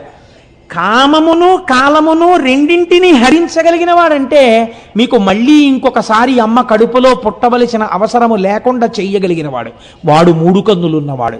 అందుకే మనం త్రయంబకలింగాన్ని శివలింగాన్ని ఆరాధన చేస్తే ఒక మాట చెప్తాం, త్రిదళం త్రిగుణాకారం త్రినేత్రం త్రియాయుషం అంటాం. త్రియాయుషం అంటే ఏమిటో తెలుసా అండి? 3 ఆయుర్దాయములను చూసేటట్టు చేస్తాడు. ఈ మాట చెప్పి మారేడుదళం వేస్తే త్రిజన్మ పాప సంహారం ఏకబిల్వం శివార్పణం అంటాం. ఇది త్రియాయుషం అంటే వార్ధక్యంలో ఒక ఆయన వచ్చేసాడు అనుకోండి. వార్ధక్యంలోకి అంటే ఆయన ఏం చూసేశాడు? బాల్యము, యవ్వనము, కౌమారము 3 చూశాడా లేదా? చూస్తే కదా ఇప్పుడు వార్ధక్యంలో ఉన్నాడు. ఒక ఆయన అసలు వార్ధక్యంలోకి వెళ్ళలేదనుకోండి, వెళ్లకుండానే వెళ్ళిపోయాడంటే అర్థం ఏమిటి? ఆయన పూర్ణాయుర్దాయాన్ని పొందలేదు. 4వ ఆయుర్దాయంలో నించున్నాడంటే మిగిలిన 3 ఆయుర్దాయాల్ని చూశాడు. మిగిలిన 3 ఆయుర్దాలు చూసేటట్టుగా చేస్తాట ఒక్క మారేడుదళం శివలింగం మీద వేస్తే వాడు త్రయంబకుడు. వాడు త్రిదళం త్రిగుణాకారం. అది కూడా ఎలా చేస్తాడు? త్రిగుణాతీతుణ్ణి చేస్తాట. ఆ ఆయుర్దాయము ఈశ్వరోపాసనగా మార్పిస్తాట. మార్పించి ఏ పాపము మీకు అడ్డొస్తోందో ఈశ్వరుణ్ణి చేరకుండా దాన్ని తీసేస్తాట. ఇదంతా దేనికి? ఒక్క మారేడు దళానికి. అంత సులభుడై ఉంటాడు. 3 కన్నులతో ఉంటాడు. ఈ 2 కన్నులు సూర్యచంద్రులు. ఇది అగ్నిహోత్రం. సూర్యచంద్రులు కాలమునకు గుర్తు. సూర్యుడు పగలుంటాడు, కాలం నడుస్తుంది. చంద్రుడు రాత్రుంటాడు, కాలం నడుస్తుంది. కాలము మిమ్మల్ని శోషింపచేసి పడగొడుతుంది. ఇది అగ్నిహోత్రము. కామాన్ని దహిస్తుంది. అందుకే మన్మధుణ్ణి దహించాడు. ఇది కామహర, ఇవి కాలహర. అంటే మళ్ళీ పుట్టవలసిన అవసరం ఉండదు, మళ్ళీ కాలములో పడిపోవలసిన అవసరం ఉండదు. అటువంటి స్థితిని మీకు ఇయ్యగలిగినటువంటి వాడు, ఇది ఇయ్యగలిగిన వాడు మీ కోరికలు తీర్చడం పెద్ద లెక్క. ఏదైనా తీర్చగలడు. కాబట్టి ఇప్పుడు గౌతమీ తటి యందు వెలిసినటువంటి త్రయంబక లింగం అంత గొప్ప లింగం. ఆ త్రయంబకుణ్ణి ఒక్కసారి చూసి ఒక్క నమస్కారం చేస్తే 3 కన్నులున్నవాడా మహాదేవా అని నమస్కరిస్తే చాలు మీకు ఇంత ఫలితాన్ని ఇచ్చేస్తాడు. ఇంతటి మహాపురుషుడై లోకమునందు ద్వంద్వభావనలు లేకుండా అంతటా ఈశ్వరుణ్ణే చూస్తూ శంభులింగ ఆరాధనా ఫలితముగా జీవితమును అలా మార్చుకుని భగవంతుణ్ణి భూమి మీదకి తీసుకొచ్చి తన విరోధుల్ని ఈశ్వరుడు తిట్టేంత కోపం ఆయనకి కల్పించి ఒక నది ప్రవహించేటట్టు చేసి ఆనాటి నుంచి ఈనాటి వరకు మన వరకు బతుకుతున్నామంటే, ఇన్ని క్షేత్రాలు వచ్చాయంటే కారకుడైన మహాపురుషుడైన గౌతముణ్ణి మనం ఇవాళ స్మరించగలిగాం. అటువంటి త్రయంబక లింగం గురించి చెప్పుకోగలిగాం. నా మోహం ఇంకొక లింగం కూడా అవదు. కాబట్టి అవ్వకపోతే 5 అనుకుంటాను, 6 అనుకుంటాను, ఒక్క లింగం కూడా 2 ఒకటిలోకి వచ్చింది. నానాటికి తీసి కట్టు నాగంబొట్టు. ఫోన్లేండి అన్నాళ్ళకైతే అవుతాయి. ఆయన ముందే చక్కటి వాక్కు చెప్పారు మా గోపాలకృష్ణ గారు. 365 రోజులు ఉంటుందన్నారు శివపురాణం. అలా అవుతుందో ఏమిటో నాకు. ఆయన వాక్కు సత్యవాక్కు. అందుకని మీరు ఎప్పుడో మళ్ళీ రేపు ఎప్పుడో మహానుభావ 42 రోజుల్లోనో 40 రోజుల్లోనో అయిపోతుంది అనండి మళ్ళీ ఒకసారి. కనుక అంతటి గొప్ప శివలింగ దర్శనం మనం ఇవాళ చేశాం. ఆ గౌతమీ దర్శనాన్ని చేశాం. ఆ గోదావరి నీటిని ఇంటికెళ్ళి తాగేటప్పుడు ఎంత కృతజ్ఞతాభావంతో తాగుతామండి. ఇవాళ ఇంటికెళ్ళి గ్లాసులో నీళ్లు తీయగానే ఇప్పుడు మనకి నీళ్లు కనపడవు. ఆ గౌతముడు, ఆ అహల్య వాళ్ళ కారుణ్యం కనపడుతుంది. ఇన్నాళ్లకి మనం గోదావరి నీళ్ళు అలా తాగుతున్నాం కృతజ్ఞతతో. అటువంటి బుద్ధి మనకిచ్చిన ఆ త్రయంబక లింగానికి వీరొక్కసారి కైమోడ్చి నమస్కరిస్తూ రేపటి రోజు కాశీ అద్భుతమైనటువంటి వారణాసి క్షేత్రానికి వెళ్ళి ఎన్ని వారణాసిలో చూడవలసి ఉంటుందో దాని వైభవం ఏమిటో రేపటి రోజున విజ్ఞాపన చేస్తాను.